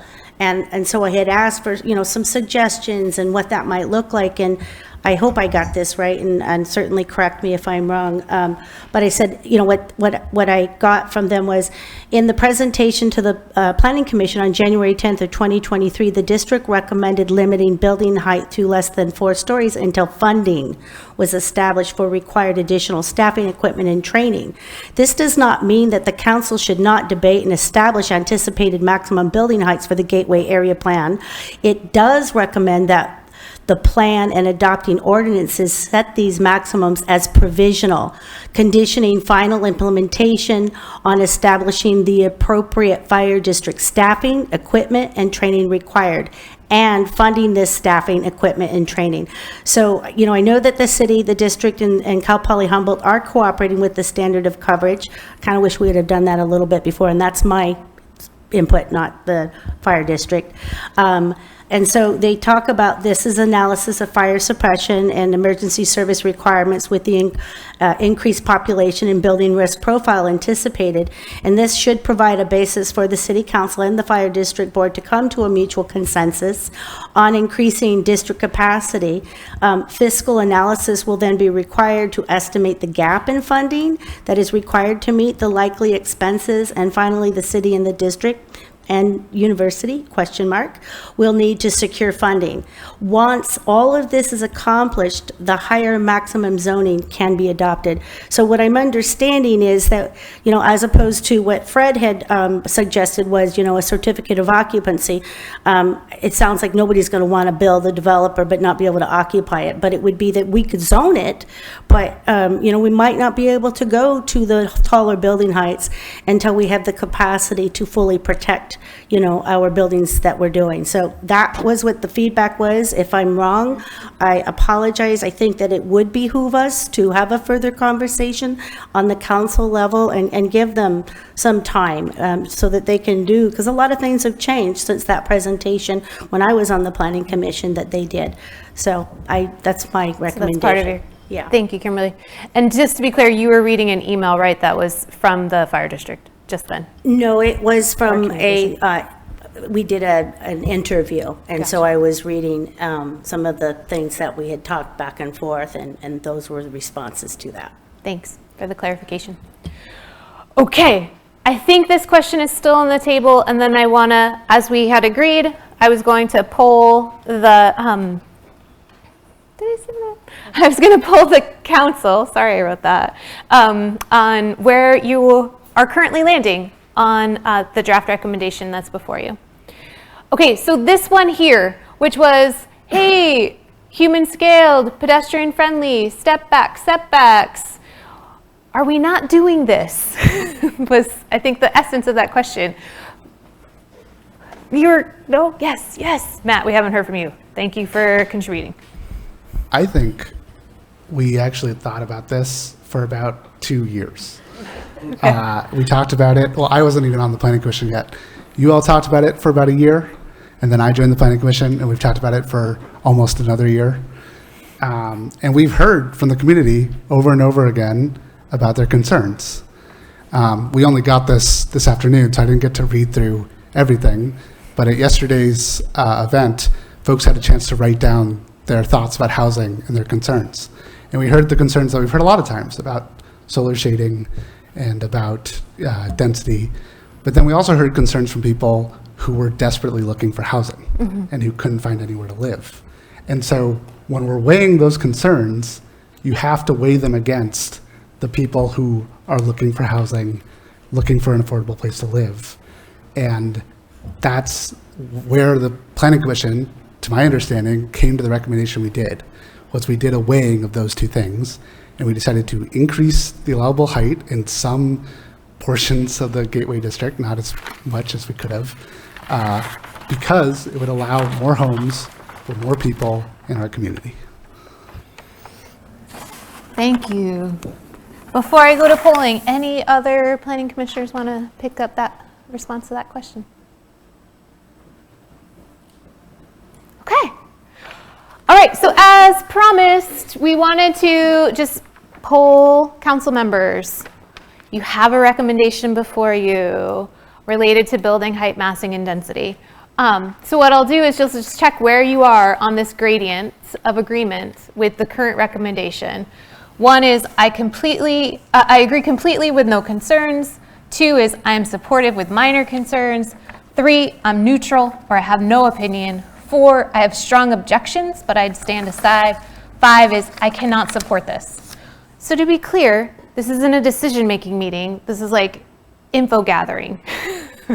So when you share which number you're at, it'd be really great if you could give us just like a brief nugget or two about why you're a 1, 2, 3, or a 4, or a 5. Ready to go. Yeah. 1. Kim, sure, yeah. Oh, wait. Gradients. Sorry. You're rolling down at the time. Talk. Okay. Hold up here. Sorry. 2. Cool. And so I just wanted to add, because really the space that I'm in, looking at what we're talking about with building height, has to kind of do with policy versus code. And I think actually a lot of the details that we're getting caught up on when talking about this have to do with the code and have to do with like the really specific nitty gritty of the code. But looking on an entire policy level of like, do we want to have infill? And kind of to Dan's point that he made, that like if we are going to go significantly less stories, then this is a completely different plan.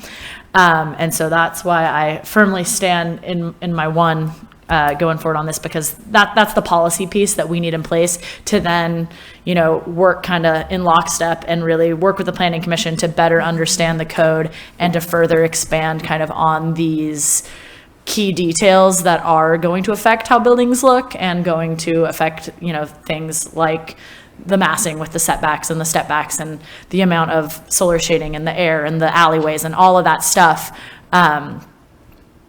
But we need to have the policy in place first to be able to hammer out those details and really see and look at examples of the kind of buildings we want. So that's Cool. where I'm at.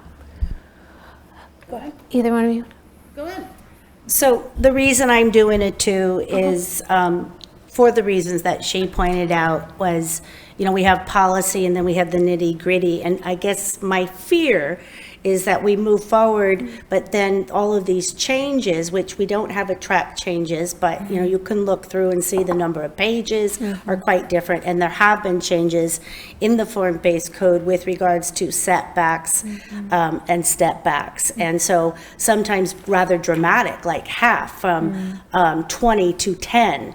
And so that was my concern, is that I just want to make sure that when we have these tall buildings, that we don't have these monoliths, which is why we moved. I mean, that was the whole intention of the Gateway Area Plan was, you know, Ben Noble talks about that we're building that in the code to prohibit those monolith buildings. But I feel like we've really strayed from the original intention and the vision of the Gateway Area Plan. And so that's why I'm giving it a 2. Thanks, Kimberly. Meredith? Yeah, for the reasons that I stated a couple days ago that are right here in writing, I'm firm on my 1. Cool. That's it. All right. You're so good at timing. It's 7:40. You all are good at timing. And thank you for the conversation. That felt helpful. Do we have greater clarity than when we started at 50 minutes ago? Okay. I want to check in with you because we promised we would. 5-minute break. Does that sound like a good plan? I saw at least one can I add thumbs one up. thing? I think it's a good opportunity too, if, you know, folks in the audience want to stand up and look at these posters and look at everything we have on the wall. It's a good chance to get up and stretch your legs and look at some of the info up here. So, thank you.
more topics. That's the intention anyways. We budgeted about the same amount of time for topic number 2. Yeah, that's cool, don't worry. Oh, we are back live on Zoom too. Let's get it together, everybody. Look official. All right, so topic number 2 that we're going to talk about is community benefits. That seemed to work, right? We heard rationale, planning commission, we generated questions from council, we heard rationale, a little back and forth, some polling. So if that's okay, love to repeat. Focus on community benefits this time. We budgeted about the same amount of time as we just spent, right, on building height, massing, and density, just to give you like a time check, internal sense around that. Topic number 3, inclusionary zoning. Only 25 minutes for that one. So let's like set our expectations around the amount of time there. So, and maybe this will go faster. Let's check it out. Community benefits, planning commissioners, anything you want to offer up an opening to help people understand rationale. Judith. Okay, and I know Scott's going to have a statement, but just one thing I could request. We've had these charts in front of us for quite a while, and one of the things that's been kind of up in the air is the actual point values we're thinking about for each of those. We have really never had that full discussion, and I'm not sure we're going to have enough time to have it here, although that appears to be the homework that you've given us, and I think some of us have gone around and done those exercises. But at some point, I think that it would be great for the City Council and the Planning Commission to actually have the time to have that discussion in detail. Anyway, Scott. Thanks, Judith. Yeah, I think Judith brings up a good point. I think quite simply, it's very straightforward. The higher the building, the more community benefits are brought to Arcata. So that there's a pretty simple correlation there. I think we can dive into, as Judith points out, sort of where do we each put weighted emphasis on which community benefits? And I think that's an important discussion. I'm sure the City Council will have good ideas there, but there's a direct relationship between building height and community benefits. The higher the buildings and the more density we get, the more leverage we have to bring community benefits into the community. The one other thing I would add before soliciting some input from other planning commissioners is that affordable housing is a community benefit. And so if a developer does end up taking the state density bonus, we will, in fact, get one of our core community benefits by way of getting affordable housing. So there's a bit of a win-win embedded in the state density bonus scenario. So love to hear from other commissioners. Thanks, Scott. Other commissioners, what do you want to share about rationale, your thinking, deliberation? Yeah. So one other thing we talked about was, we have no idea what benefits a developer will choose, right? Like, it'll change depending on current market conditions. It'll change depending on the developer's mood that day. And so one of the things that David, I think, really smartly built into the plan is that we would come back and relook at the community benefits list every year or so and see what is getting built and what isn't, and then rearrange it based on that, right? And so if everyone is choosing column ABC, but nothing from D, we can take out or lower the point values in column ABC, raise them in point D, and that way get a more sort of well-rounded community benefits package over time. Thank you. Other planning commissioners? Anything you want to share? Peter? Oh, Dan. Hey, Dan. Thank you. I'm really fond of the community benefits program. I did hear Elizabeth Connor say that we might have to embellish it a little harder to make it attractive to development, but I love the concept. And I think of it as if Arcata is going to have some of these taller buildings that have some challenging aspects to the community, like solar shading or massing, that there's also some really cool things that come along with it, like being able to have street trees and street benches and wider sidewalks and some of these trails that are non-existent now that will go through what is presently private land. I think there's some wonderful kind of give and take on the community benefits program. One last thing that I want to throw out on it is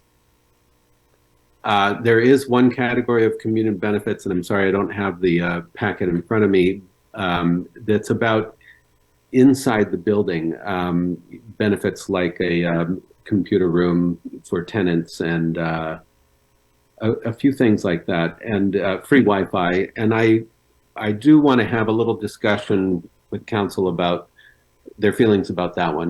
That one to me feels less like a community benefit. It feels more like a benefit to the people that live in that exact building.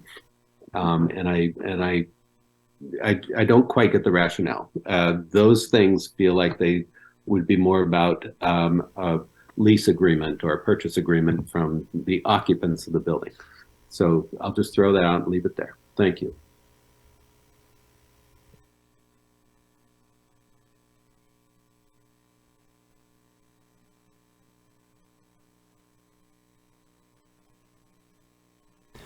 The community benefits were taken out of the code, and the proposal is to have them by resolution. That way the council can act on them, quickly, much more quickly than changing the code, depending upon how things work out. Thanks, Joel. Other additions from planning commissioners before we pick up questions? All right. Well, you know the drill now. What are your questions? I'm going to write them up here. Oh, sorry, was there one? Nope, sorry about that. Questions, and then we'll sort through them and get responses. I went first last time. Pass on the mic. Kimberly, do you want to go first with questions? Sure. Cool. So I don't know if I have questions as much as just some comments. Like, I do agree with Dan. I am super excited about the community benefits programs, but I do have some concerns about how is a computer room or on-site childcare for only the tenants or Wi-Fi, which are all really good things, but the rest of the community doesn't benefit. And I would much rather myself see street trees, wider sidewalks, new trails, public benches for everybody to partake in. So that is something that I'm hoping we can look at. I also agree with several of the commissioners in that the point system, I think we need to come back and look at it. And one of the things that I had said was that we've when I was on the planning commission, well, everybody has spent a lot of time creating these wonderful community benefits, and it would be such a shame that it was all for naught. So I'm really hoping that some way, somehow, and I don't know what that would look like, but that's why we're here, is to somehow beef it up so that it is more attractive to choose our benefit program over the state. But I have a new word I call bonicity. So it's like bonus density. I've been saying boncity. So, but yeah, the state density bonus law. And then with the pro-housing law changes, I think that what we really, when we first envisioned this, it may have worked, but a lot of has changed during that time when we first created these community benefits. And so we're going to have to pivot if there's any chance of leverage for that. And so I'd like to talk about how we might make it more desirable for them to choose our benefits. And I do agree with, who said this? Scott, that affordable housing indeed is a benefit. So that's a win-win. Yeah, that's what so that wasn't any questions, I don't There think. were. Okay. Here's what I tracked. I mean, part of it was you were responding to Dan also saying like, hey, the computer room, Wi-Fi, childcare on site, is that really a community benefit? And then can we look again at the point system, and how might our benefits be more attractive than the state's? Did I capture your ideas correctly? Yes, thank you. You bet. All right. And my only really question comment directly, relates to what Dan said and to kind of what Kimberly said as well, and just kind of to weave these together. But I guess the question is, but it sounds like the commission wants to do more work on this anyway. How, do we arrive at these point values? And that, looking at some of these point values, it does seem like an easy, check off the list to start adding up those points to get to your tier. If you can just say, okay, yeah, sure, Wi-Fi and a community room and computers and cool, I'm done.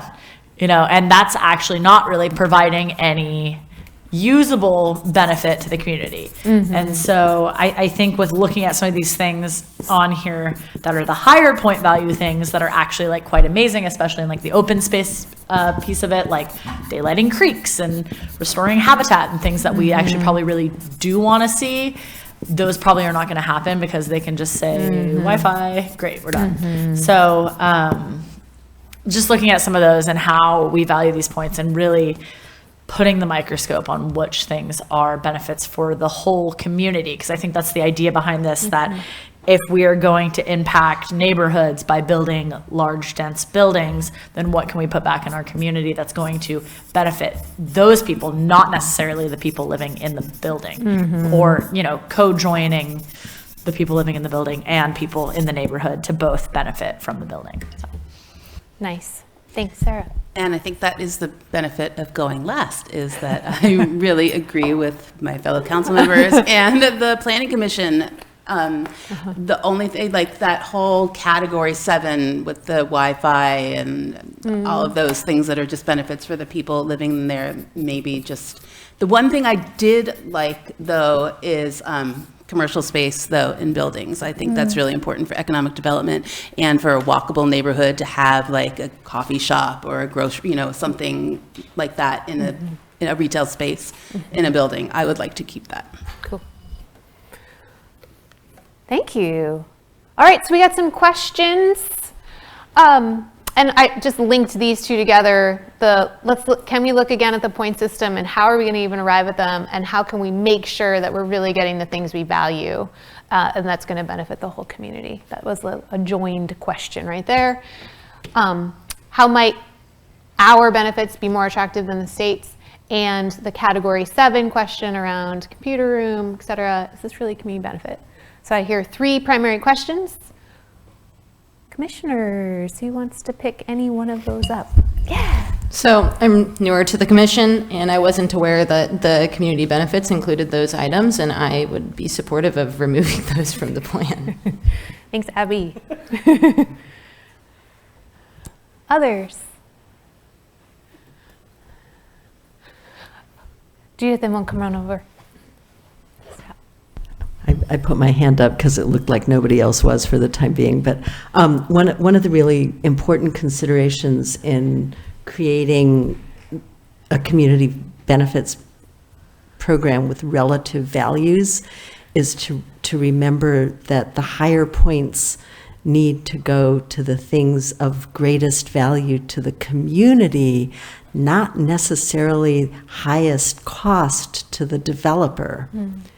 So a developer may be able to dedicate open space to the community on a former industrial site by negotiating well with its current owner in order to make that development happen. And so that is an enormous value to the community aside from affordable housing, which may come incredibly cheaply to a smart developer. So we give it more points, and there's a chance we're going to get it. The other thing that we may want to consider, and I'm not being cynical about this, okay, I'm being a little bit cynical about it, is if you set the threshold for where you need to have those points lower, using our system rather than the state density bonus is going to be a lot more attractive. And so we may actually want to beef up the level of community benefit points at a lower level rather than that higher level, because that will then make our program more attractive than the state's density bonus program. But of course, there's the danger that then they use the state density bonus program anyway, because that's what they're used to, and yeah, we get nothing. Gotcha. Except we're going to get affordable housing in places where we want it built. And we may decide that that's enough and the rest is kind of icing. But if we put our livable design components in as density bonus points rather than basic requirements, we may have made a mistake there. And we may want to look at some of these points, not in terms just of the Gateway program, but as requirements citywide as we're updating the general plan and our citywide zoning code. That's not something that I think the planning commissioners have discussed in depth, but it's certainly something that we should keep in mind, remembering that the Gateway area plan is only one element in the plan and code update we're going to do citywide. Thank you, Judith. I saw Scott, you were leaning forward, yeah? Yeah, I appreciate Judith's comments and just wanted to add a couple things. This is in just circling back to Dan's comments, this is another area where we decided we really just need to get started and see what happens and how this is implemented, and it will give us a chance to change the weighting, adjust the point value, or turn that dial in some way given what we see when we start seeing buildings built. The other thing I just wanted to give to the City Council for consideration is that one of the discussions we had is the area of benefits that feel at first glance like they are only given to residents of a building, like perhaps bus passes, but really have a wider community benefit in a reduction of vehicle miles traveled and CO2 emissions. So some of those that are specific to building residents also clearly have community-wide benefits. So just a little sharper clarification there. Thank you. Any other commissioners want to respond to the point system, how we're going to arrive at it, how we're really going to, obviously building on comments that Judith started. Anybody else want to add? Matt? So I'll just say I would oppose the suggestion you made to increase the community benefits required at a lower height. And the reason is that, these community benefits to us are this great benefits to our community, but then to the developer, they're just an added cost. And, all of this housing, if it doesn't get built at all, you don't see any new housing and you don't see any new community benefits. And so I worry that starting them too low and lower than you can already build a building in some places in the plan, this doesn't really make sense. It would actually discourage housing. If I could just respond to that. That in a lot of places where form-based codes have been used, they're separated from community benefits programs. And many of the types of things that we're considering benefits are basics in form-based codes elsewhere. Developers are biting. And so I think it's important not to be put off by the idea that a developer is going to respond to a flexible set of options that we're presenting, because in many communities, especially those in effect redeveloping industrial land, those things are a given. Developers on the West Coast know how to deal with them, and they are really not that put off by them. And I would add, especially in an area where land is relatively cheap, which is what Arcata remains at this point. Thanks, Judith. Others responding to any of these 3 questions, thinking about category 7, computer room, Wi-Fi, childcare on site, the point system, or how might our benefits be more attractive than the state's? Yeah, Matt. Super quick. I remember what happened with category 7, which is we all felt like it was sort of a weird idea, and then we compromised to just making all the points very low. But if the city council wants to revisit that, I would support it. But I like the retail space. Well, it's funny. The only ones that I thought were good was the one with the highest points, which is the retail space one. And I feel like that could fit into a different category anyway. So, category 7. You were going to respond? Just a real brief last comment, which is that there's a sentiment on the Planning Commission that if we could articulate to developers in part through the code, but also through our community benefits, the things that are most important to us, that developers may very well see that as an opportunity to build a building that would be more financially successful, knowing ahead of time that they're including the kind of amenities and impacts on our community that we're all hoping for. Cool. Kimberly, where you going? I just want to make sure there were no commissioners that were still going to weigh in before I say anything. Gotcha. Other commissioners going to chime in? Nope. Going once? Okay. Yeah, and I guess I just want to also convey that we have local developers that want to build relationships with us. And so we can't just assume, I mean, they're going to be invested in the community. And also to the point of what Judith said is that so many of these things, we just need to be really clear. And some of these things are givens. Like, why are we giving them points for something that should be anyway? Like, we don't want to lower the bar. We want to make very clear what we're expecting. And, yeah, not give it all away. Yeah. So. Thank you. All right.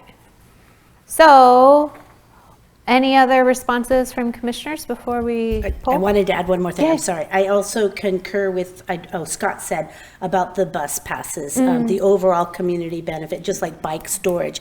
It may not benefit the whole community in that way directly, but indirectly, you know, we're benefiting the community because we're lowering our carbon footprint and all of those other wonderful things that we all get to benefit from as a whole. So those things I think would be fine. Lovely. Thank you. I think employers should be giving their employees bus passes. Okay. This is a question which I guess can go to the council, the commission and staff. Is I don't really feel like we've finished talking about the point system in this community benefits program. And I'm wondering if the council would be willing to give the Planning Commission a chance to take a more deliberative bit of time on it. Yeah, I was going to add send it. it I mean, back to you. it sounds like kind of, that, you know, some of you are maybe even seeing this for the first, second, third time and saying, oh yeah, huh, when did we talk about that? And so, you know, I think that taking what we talked about tonight and looking at these different categories of what, you know, you hear us saying, to take that information that we've given you now and, you know, we can always come back and look at this point system if this is, you know, something that you guys are interested in having as an agenda item to update, you know, this recommendation and maybe look at some of these benefits. And as we're now putting it in quotes, category 7, it sounds very sinister. And so, you know, I would be amenable to the Planning Commission, you know, taking at least another session to look at these numbers and kind of bringing them back and saying, okay, we feel solid about this, and looking at some of these too. And maybe tonight's not the conversation to get into it, but because I was going to ask kind of more specifically, Judith, you know,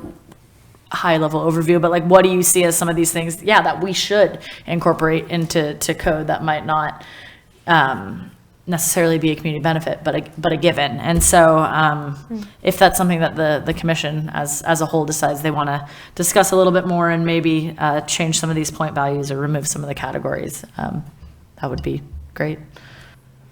Yeah, I'm totally. Right over here. Oh, sorry, Peter. No, it's good. Go. All right. I have a question for the council. When do you think this gateway plan will be approved? I will defer to my community development director on the plausible timeline for that. But I mean, we got one more study session in October. We're definitely going to have a meeting, probably just the three of us, at least one, if not more. But again, I think hammering down the policy and then being able to do the EIR and concourse with that. But I'll defer to David. This is, you deferred to me, I will defer back to the council. I mean, it really is a council-driven process. There are some, timelines that we can discuss in more detail at a later time about, grant funding and that sort of thing. But right now, the schedule has us running through early next year. March or April is what I presented in our the last time we talked about a timeline update, and I still think that we are relatively on track to meet that timeline, assuming that's the desire of the council. It is. For me. I just wanted to concur with Sarah that anything that the Planning Commission needs, I don't think that this is going to slow anything down, as pointed out, I think by Meredith, that it can be simultaneously worked on. But I think it would behoove us David created this wonderful program when I first got into the Planning Commission. I was so excited. And then everything changed up, to no fault to, anybody, except for that the state laws changed. And so I think that we can do better, and hopefully they will choose ours. And as someone else pointed out, the goal is affordable housing. So if they choose the state density bonus law and we create more affordable housing, then that's a win also. But I would like to beef up our community benefits and give you the time that you would need to make that happen. Thank you, Kimberly. And I will say, I mean, you having a discussion is not you having a discussion in a vacuum. We watch these planning commission meetings like at home. So you're discussing it and we're still gleaning information from it and learning from it. So I feel like it's a positive thing. We actually have neighborhood planning commission parties with popcorn and cocktails. No, I'm just kidding. It is, I listen to it like podcast style while I do the dishes, or clean up or something. I've got it on.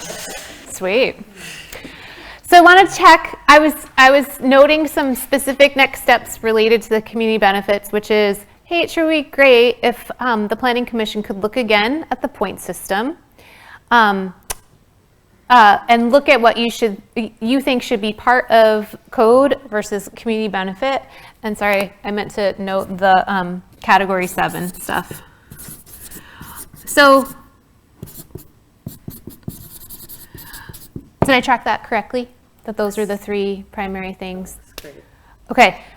So given that piece of work, it sounds like people are amenable to making that happen. It seems to me that it would still be great to just do a quick poll to see, knowing that there's more work to be done, generally, how is this landing with you? The current Planning Commission's recommendations about community benefits along this scale. Does that still seem true to you? Mm-hmm. Okay, I'm seeing at least 2 people saying yes. Are you okay with giving a poll or no? I guess we're taking in account that we're going to revisit, we're going to refine. Yes. Okay, sweet. All right, so knowing you're going to revisit these items after the Planning Commission works on them again, where are you on the gradients of agreement around community benefits?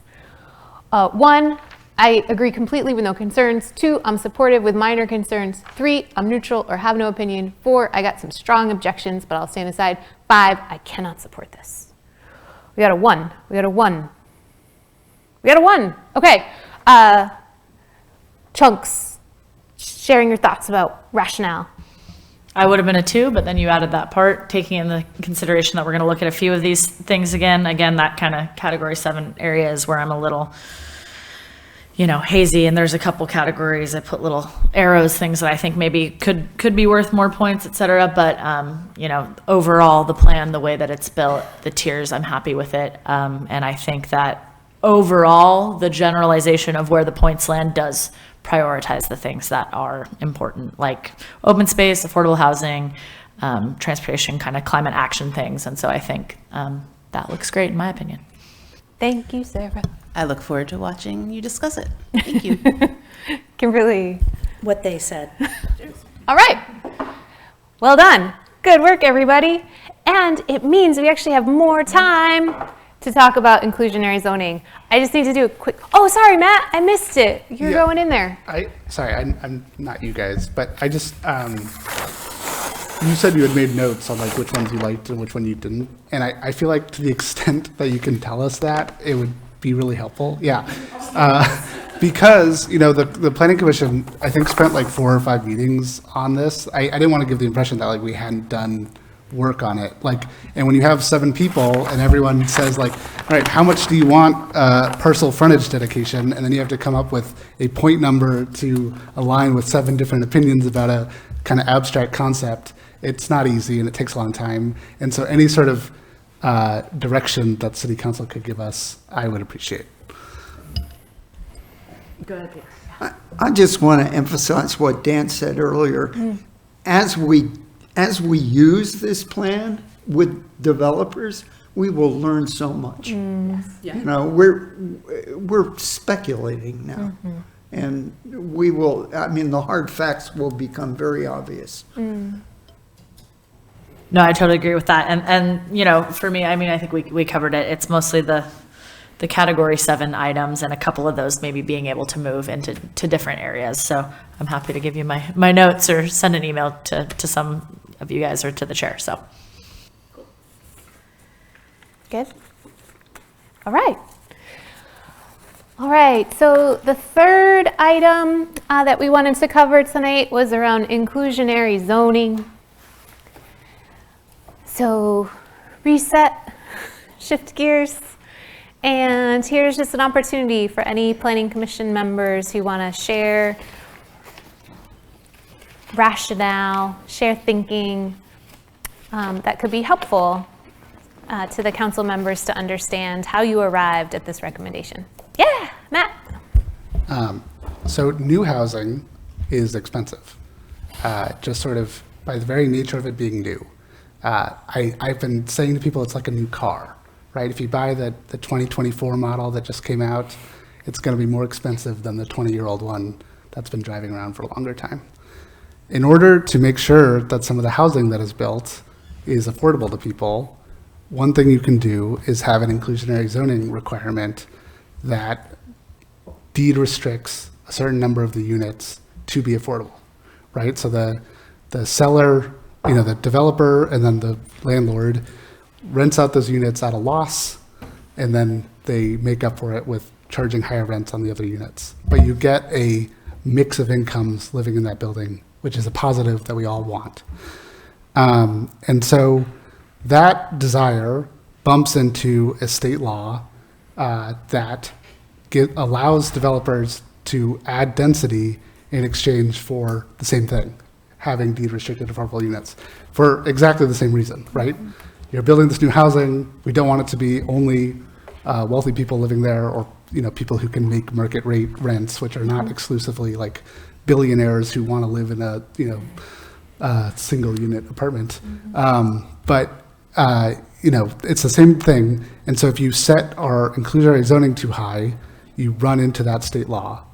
And so we had a couple of meetings talking about this, and we ended up at the number and the trigger of number of units that we did because we were trying to weigh those two things. And this is a difficult conversation, and I want to be very clear about that like this was a hard one for me personally, where of course I want as many units as possible to be affordable, but we also want the community benefits, and we also want the buildings to actually get built, right? Because we can set our inclusionary zoning at 30%, but 30% of 0 is 0.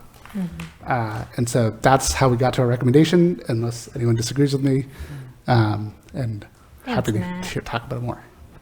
I saw Judith leaning forward.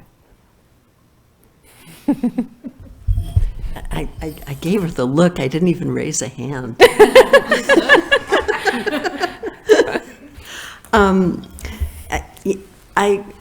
We did have a discussion about 3 versus 4%. I came out of that discussion outrageously frustrated because it's still in, you know, a mid-sized development quibbles one apartment versus two versus none.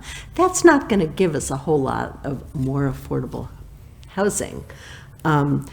Inclusionary zoning is not the only tool we have to work with. And I know that inclusionary zoning is what's on our agenda, but in terms of the tools that we need to be able to mobilize to actually get a lot of housing of the types that people who want to live in Arcata can afford, we may need to rely on those other tools more. And I know that we can throw around a 20% inclusionary zoning requirement like they have in some California communities, including several college towns, roughly equivalent to ours, which, you know, in some cases they've been very effective, in other cases they haven't. And what I would suggest is whatever inclusionary zoning requirements we build into our code, we join them together with other types of requirements, including this horrible kind of right-wing term that I've gotten queasy using, but the idea of sort of more naturally affordable housing types, which is if you need apartments for people who are single and don't necessarily need a whole lot of equipment, build single-room occupancy apartments. Those are what privately owned dorms are, okay? And we seem to find a need for them. If we need housing for families with 3 kids and we want it to be affordable, build that kind of housing, but require that large developers provide a mix of housing types so that we can have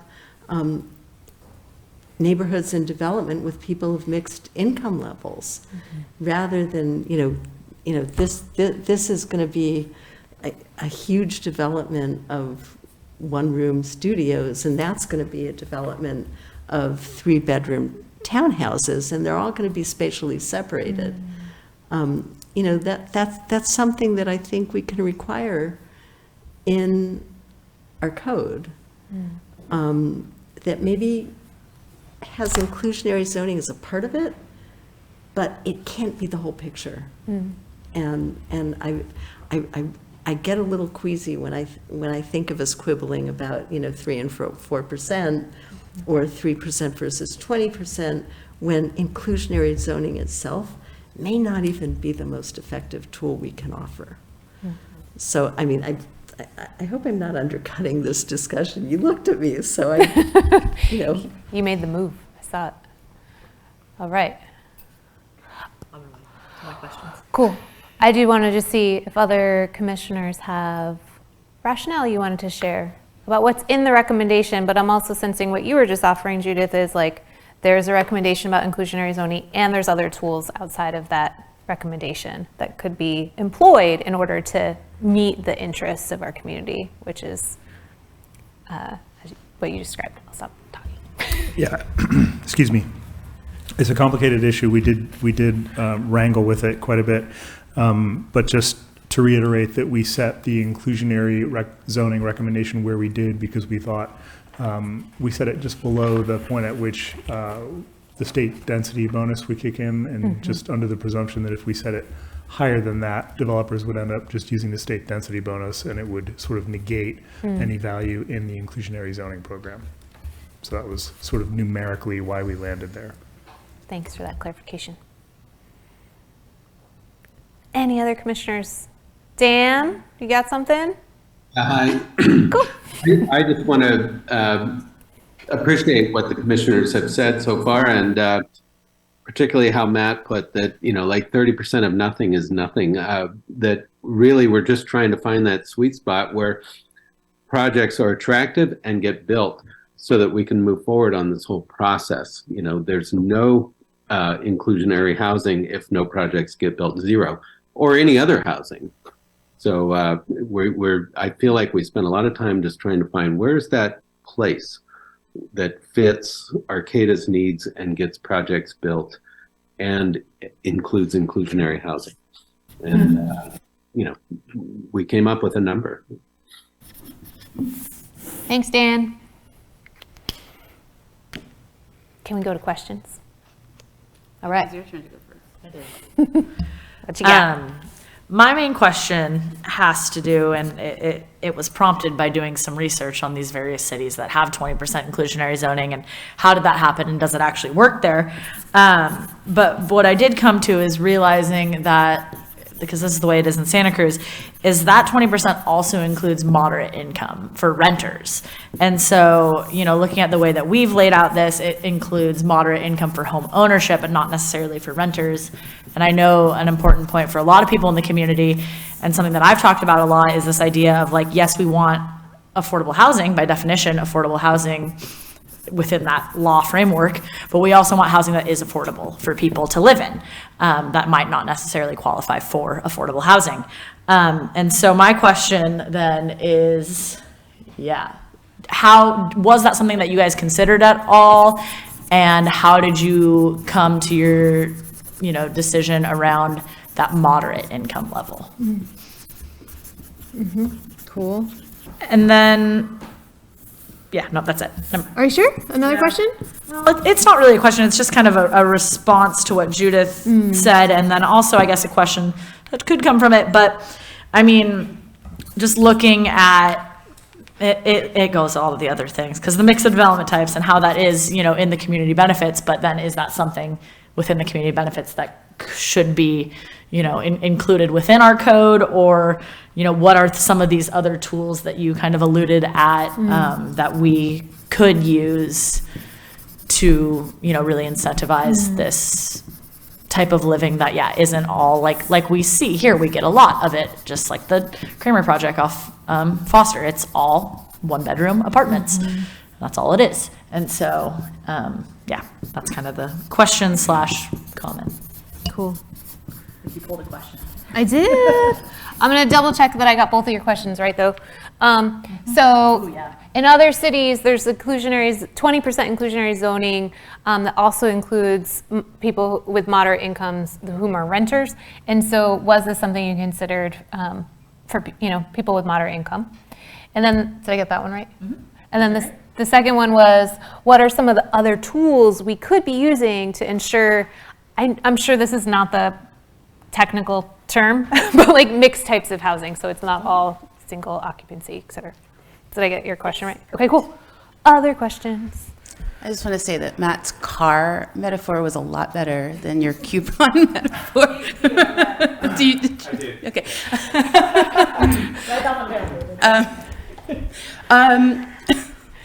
I watched the struggle with your conversations with inclusionary zonings. I've watched all of those meetings, and I really understand how you got to that point, and I get it.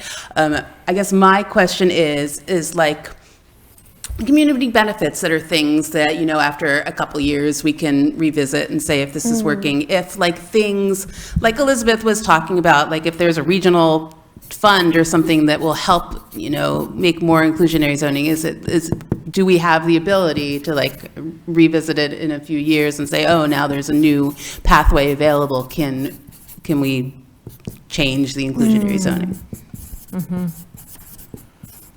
Cool. That one was pretty straightforward. I think I got it right. Is there opportunities to revisit the effectiveness and alternate pathways in the future?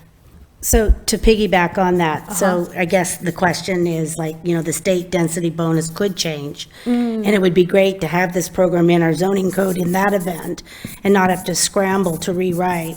And then just to mention that, you know, not all developers are going to be building these super large projects. And I do hear, you know, that it can be minuscule and it might not be a big bang for our buck, if you will, but it might be quite meaningful for those who actually get that in a smaller development.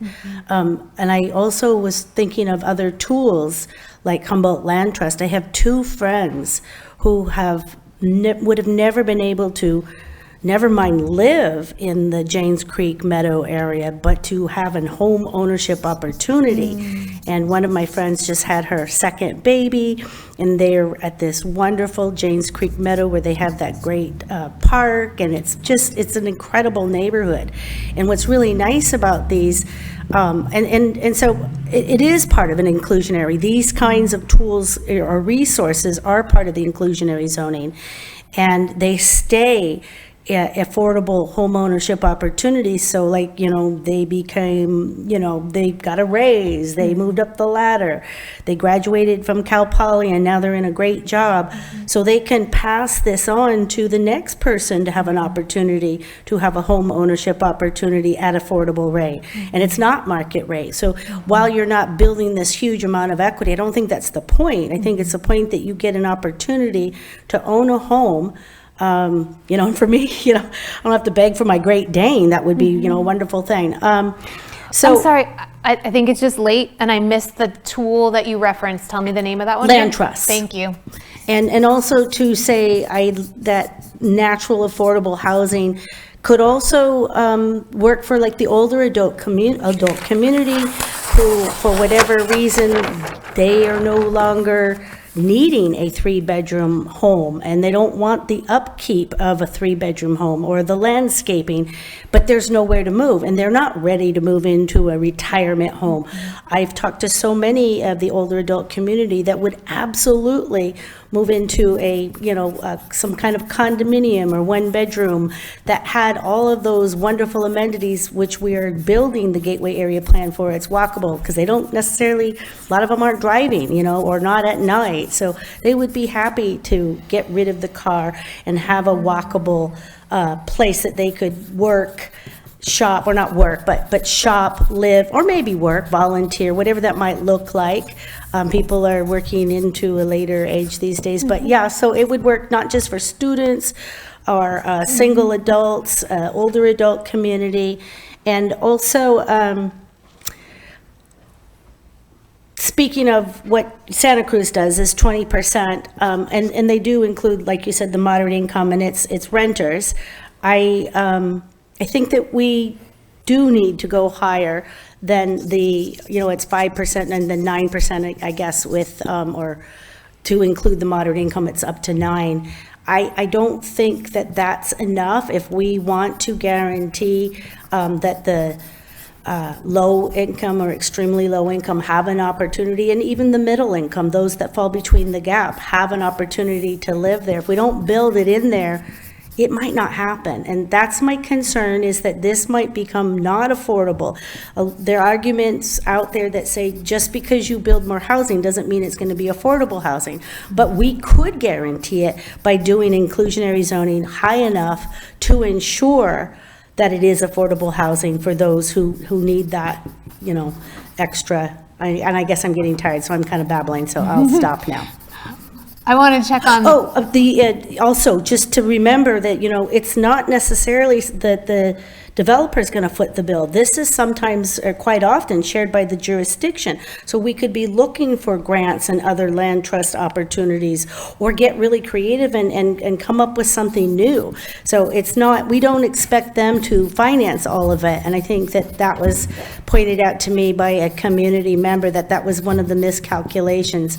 And then also, one more thing, the 30, what happens if they just build 29? Then, kind of all bets are off. They don't have to. So I'm just thinking, although it's not going to give us a huge percentage of affordable housing, not everybody's going to, as I shared earlier, are going to be building large projects. So I'm thinking of lowering that threshold to maybe 12 to 15. And, it's not a lot, but to the person who feels like they won the lottery, because they can live in this great place, but they're not breaking the bank to do it. They're not spending more than 30% of their income to live there. I'm going to have to circle back to make sure I got all of your questions, comments, so planning commissioners can respond. I have no idea what I said. Okay, tell me if I should just cross any of these out. So first you started with, so the state, I think you said community benefits, or maybe you said state inclusionary zoning could change. Density, thank you. No, that's exactly. Okay. Or Okay, could change. And so it's like, therefore, what's the question for us to consider? So then we're gonna have to scramble and rewrite it. So maybe just plan that it could change, and then we're already there. Cool. Should we just plan? Okay, that's okay. So should we plan for the state density bonuses are going to change? Did we consider other tools like land trusts? I think I got that one. And then you talked about older adult community members. And so did the, do those planning commissioners, it was more of a statement, but maybe the planning commissioners also considered older adults and have some thoughts they want to share about that. This one I kind of missed. I guess I tagged that on to naturally affordable housing. Cool. Thank you. As Judith had brought up. Thank you. And then, should we go higher with, tell me, to ensure that, I think what you said was very low income would be guaranteed to have housing. Yes. Higher with? Well, if we're doing 9%, that includes moderate income, which I definitely feel like they fall between the cracks too. But at 9%, we're really not, it's exclusionary zoning, not inclusionary zoning, in my humble opinion. Got it. So should we go higher than 9%? Did I get that right? I'd like to see start at least a conversation at 20% and meet in between would be great. Okay, 20%. And then I think this one was around, this thinking around grants, land trusts, other opportunities for joint funding between public and private. Tools, yes. Yeah, tools. Okay, cool. All right, did I get them all? Yeah. Okay, cool. Planning commissioners. We've got like 15 more minutes. I know there's a lot of questions. Start on. I'd like to start off just by throwing this to David. Could you perhaps just give a brief review of the break between very low or low income? Those thresholds are different, because I think that speaks to some of the questions about who gets captured in the affordability question. In terms of the percent of area median income? Yeah, exactly. So very low income is 50% or less area median income, and it scales by household size. And low income is 80% area median income, again, scaled by household size. Moderate income is 120% area median income. I do want to, reflect on the relationship between this conversation and the one you just had on community benefits, just briefly, and I'll elaborate on that if you want to, but I think you know where I'm going.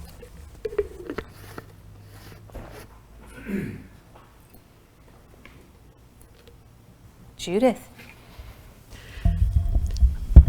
I'm not trying to throw wrenches in here, but we're going to get to this later, and quite possibly as soon as our next study session. I feel strongly that if we are going to be doing inclusionary zoning, it really needs to be at a meaningful level, both materially and symbolically. I feel strongly that these policy initiatives should be citywide and should not be restricted to the gateway. We're having this gateway discussion first, so they're coming up here first. But I feel that this should actually be a citywide policy and not just one in the gateway. There's still plenty of room in the community benefits program to provide higher points than we've seen so far. For example, 100% inclusionary projects, which presumably would be subsidized, and our city staff would do their magic and dig up money out of thin air. But I feel that to have this discussion with regard to the gateway alone is actually doing kind of a disservice to this policy area, and that we happen to be talking about this first, but we really need to be talking about our entire community. Thanks, Judith. Other planning commissioners? Any of the questions are open? Yeah, I'll just ask a rhetorical question. If the city sets its inclusionary zoning requirement at a level at or above this, where the state density bonus law gets triggered, why wouldn't a developer just use the state density law? And that's the dilemma the Planning Commission faced in setting its numbers. I don't have an answer. I mean, I am legitimately asking that rhetorically because I don't recall that we had a developer testify at one of our meetings to give us insight into this, but it just seems like it's a real dilemma as a policy matter. Thanks. Thanks, Joel. Other planning commissioners? Scott? I think this is just yet another area where we felt like we had to make a decision and a recommendation with an imperfect understanding. There was too many variables that we couldn't account for, and it was another place where we could see some iteration in this process. And I feel confident and good about the recommendation we made, given all of the kind of factors we were weighing, but we were certainly open to getting some feedback in the form of seeing what actually gets built and what pathway developers actually choose, and being mindful, again, as with other components of this plan, that we could dial up or down our planning position given what we see when we start getting housing actually built. David? Can I just throw in an observation too, that I think Mayor Schaefer's observation, and I heard it echoed by a couple of the other council members, of adding in a component of inclusionary zoning that takes into account middle income folks, the moderate income, is a potential area where there's sort of clear sky between density bonus and the inclusionary zoning requirements. I need to do a little bit more research on, how to structure that before making a recommendation. I think that's something the Planning Commission can take up, outside of this venue to come back with another recommendation. But if you bump the low and very low income categories up, or the moderate income household category up, homeownership category, so that it intersects with state density bonus, then it negates the community benefits program. We talked about this last time, and I just want to reemphasize that absolutely will happen. There's still some long-term benefit in having an inclusionary zoning program, because the state density bonus only requires affordability for a period of 55 years, and so inclusionary zoning is effectively in perpetuity. But that's a long-term investment. I think we're looking at more short-term impacts. The other thing that I wanted to point out, and I did bring this up in sort of the second or third time that we talked about it at the Planning Commission level, and I don't have the chart unfortunately available right now. It's on the network, and we don't have that up and running right now. But there's I think a psychological impact of saying, hey, let's set our inclusionary zoning higher, but the difference between the inclusionary zoning at the lower levels and at the state density bonus levels don't even have an impact on projects up to and above 80%, or I'm sorry, 80 units, and we can take a look at that with the Planning Commission. So it's just, we need to look at how we structure those if making changes, and reflecting on how it's going to impact the rest of the Gateway Area Plan, what we're trying to do. Increasing the value of community benefits and increasing community benefit, or increasing inclusionary zoning simultaneously negate one another.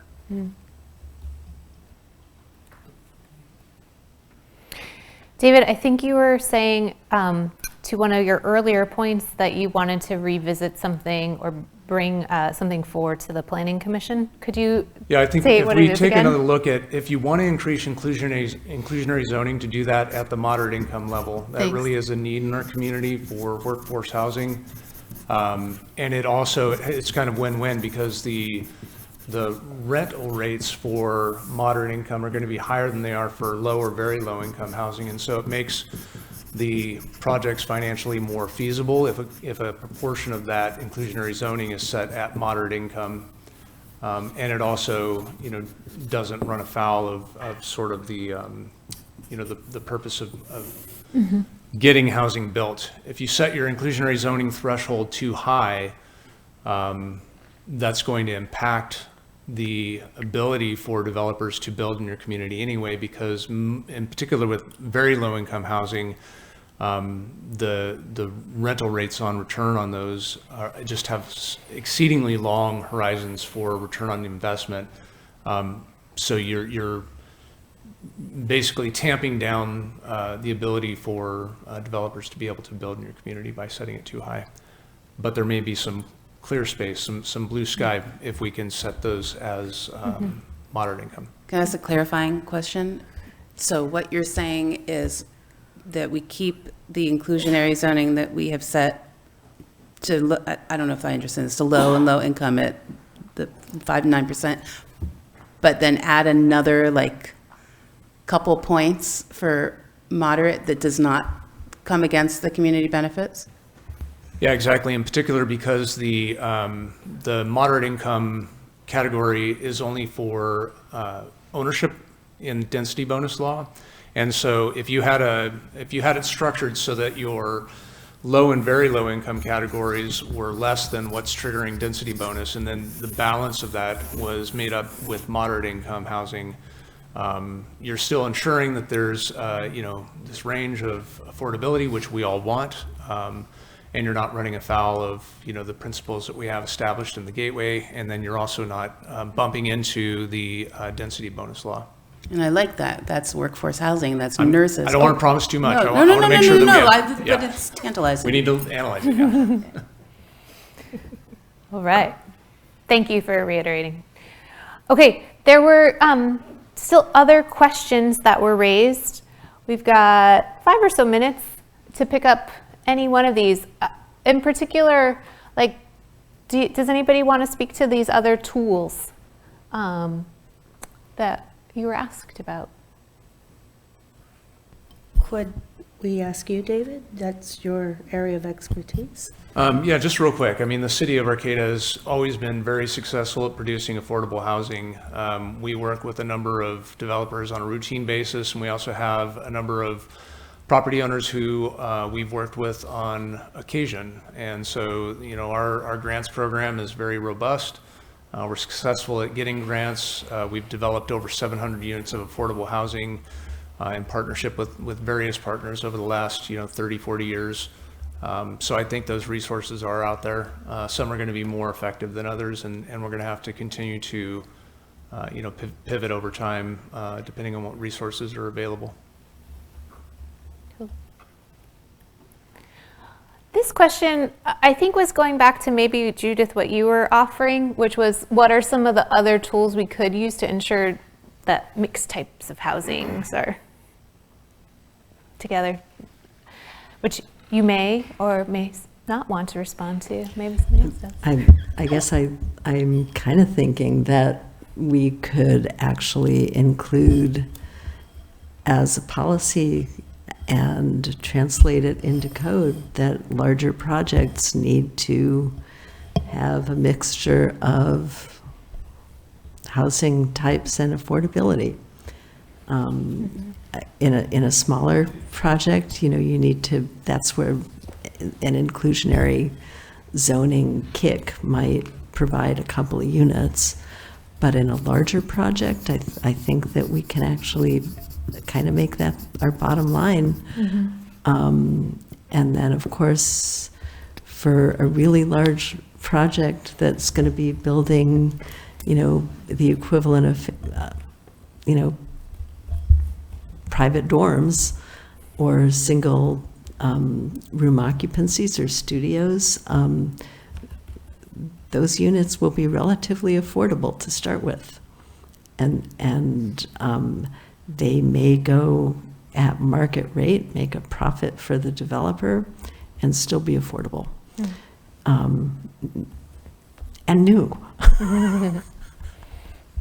And there are a number of different tenure opportunities that we haven't even gotten into that can increase affordability. A huge range of cooperative ownership models that we really haven't delved into in Arcata that are used widely and for which, you know, the legal frameworks are very, very well established. It could be that, you know, the developers who haven't dealt with those models before may be hesitant, but we could end up creating a real invitation to some developers who are willing to deal with a wider variety of tenure models. And that's something that I think can really contribute to affordability in a creative way. I don't want to go on, and I know we're on the clock here, but this is where we open up a spectrum of development models that the developers who have historically worked in Arcata have not needed to explore because we haven't pushed them to. So, and to that point, used to be called Humboldt Bay Housing, River Community Homes, was affordable cooperative housing. I don't know if they're still that model, but that was the original intent, was that they were affordable cooperative housing opportunities, so. Thank you. So I know you took a pass at some of these questions, and there was also this additional piece of work you identified for the Planning Commission to take a look at, which is looking again at the category of moderate income level for rentals. Thank you. I did just at least want to gather some additional data about, you have a current recommendation around inclusionary zoning that has come from the Planning Commission. And we just wanted to do quick polling around quick polling around where you're currently sitting on this particular proposal. So again, 1, completely agree, no concerns. 2, I'm supportive with minor concerns. 3, neutral, or I got no opinion. 4, I have strong objections, but I would stand aside. And 5 is, I cannot support this. So again, love to know, again, not a final decision, just information gathering. Where are you? And rationale. We had a couple of 2s, supportive with minor concerns. Kimberly, how are you feeling? Sorry. That's okay. 2, I'm in between 2 and 3, 2.5. Okay, cool, let's hear. Yeah, and I'll just add, and just thank you, David, for wanting to take up my mantle on looking at, expanding that category to renters, because I feel like, at least because I am that's who I hear from a lot too, these median income renters who are having a hard time finding housing and, being included in that housing market. They don't quite qualify for other, housing assistance, yet don't really make enough to sustain a living here in Humboldt County, especially within Arcata. And so I think taking just another look at that group, but besides that one little piece, I totally understand where you guys have fallen on this and how it interacts with the density bonus law and why we kind of need to sit at this level that you guys have put it at. So thank you guys for that recommendation. Cool. Meredith, also Yes. a 2? Exactly that. I've been watching you make this decision and struggle with it. It makes complete sense. That would be a tantalizing thing to look at. I know that there's no promises, but it's worth exploring. But yeah, thanks for the recommendation. Cool. Kimberly. help us understand rationale. Yeah, I guess not a 3 because I'm not neutral. I definitely always have opinions. So 2. My concern is, well, first, if we're going to do inclusionary zoning, it should be at a meaningful level. And I really feel like we have been remiss in not exploring some of these tools. I totally forgot about cooperative housing tonight, so I'm really glad that that was brought up. And of course, land trusts, and of course, we have an incredible people who write grants in our city. They're just, great success rate. So I have faith that if we explore these other tools, that we can come up with some things that are, we can do a better plan. The other thing that's really concerning me is, and this has been the argument, like, there are people out there that don't have homes at all. Well, if we don't, I'm concerned that this will continue to be, and of course, it's not just Arcata, it's nationwide, but we're a smaller community. So we can, I think, make a difference. And, living out in Valley West, I see it every day. And of course, I know that, it's downtown, it's everywhere. I want to make sure that we have some plan for those who have no homes, that they're going to be able to afford to live there somehow, some way. Those that are either housing at risk of having no homes, or those who are already without homes. We have some great supportive housing programs, supportive homeless housing programs, permanent. And I've seen that it's made a big difference in some lives, or many lives, I'm sure. But I see a lot of people who have really, it's changed. It's a game changer for them to have housing first. The rest is following. Lives are being changed. And I just want to make sure that we don't leave those people out of our gateway area plan. I don't see anything for supportive housing there at all. And I just want to make sure in our inclusionary zoning, with these grants, that maybe we can catch the rest of these folks that, are not even extremely low income, like no income, right? Yeah. Where do they go? Cool. Thank you. Thanks for sharing rationale. Super helpful. All right. How do you do it, Heather? Wow. Cooperation. Everyone helping, pitching in. It's over to you to close us out. Share next steps in closing. Thank you.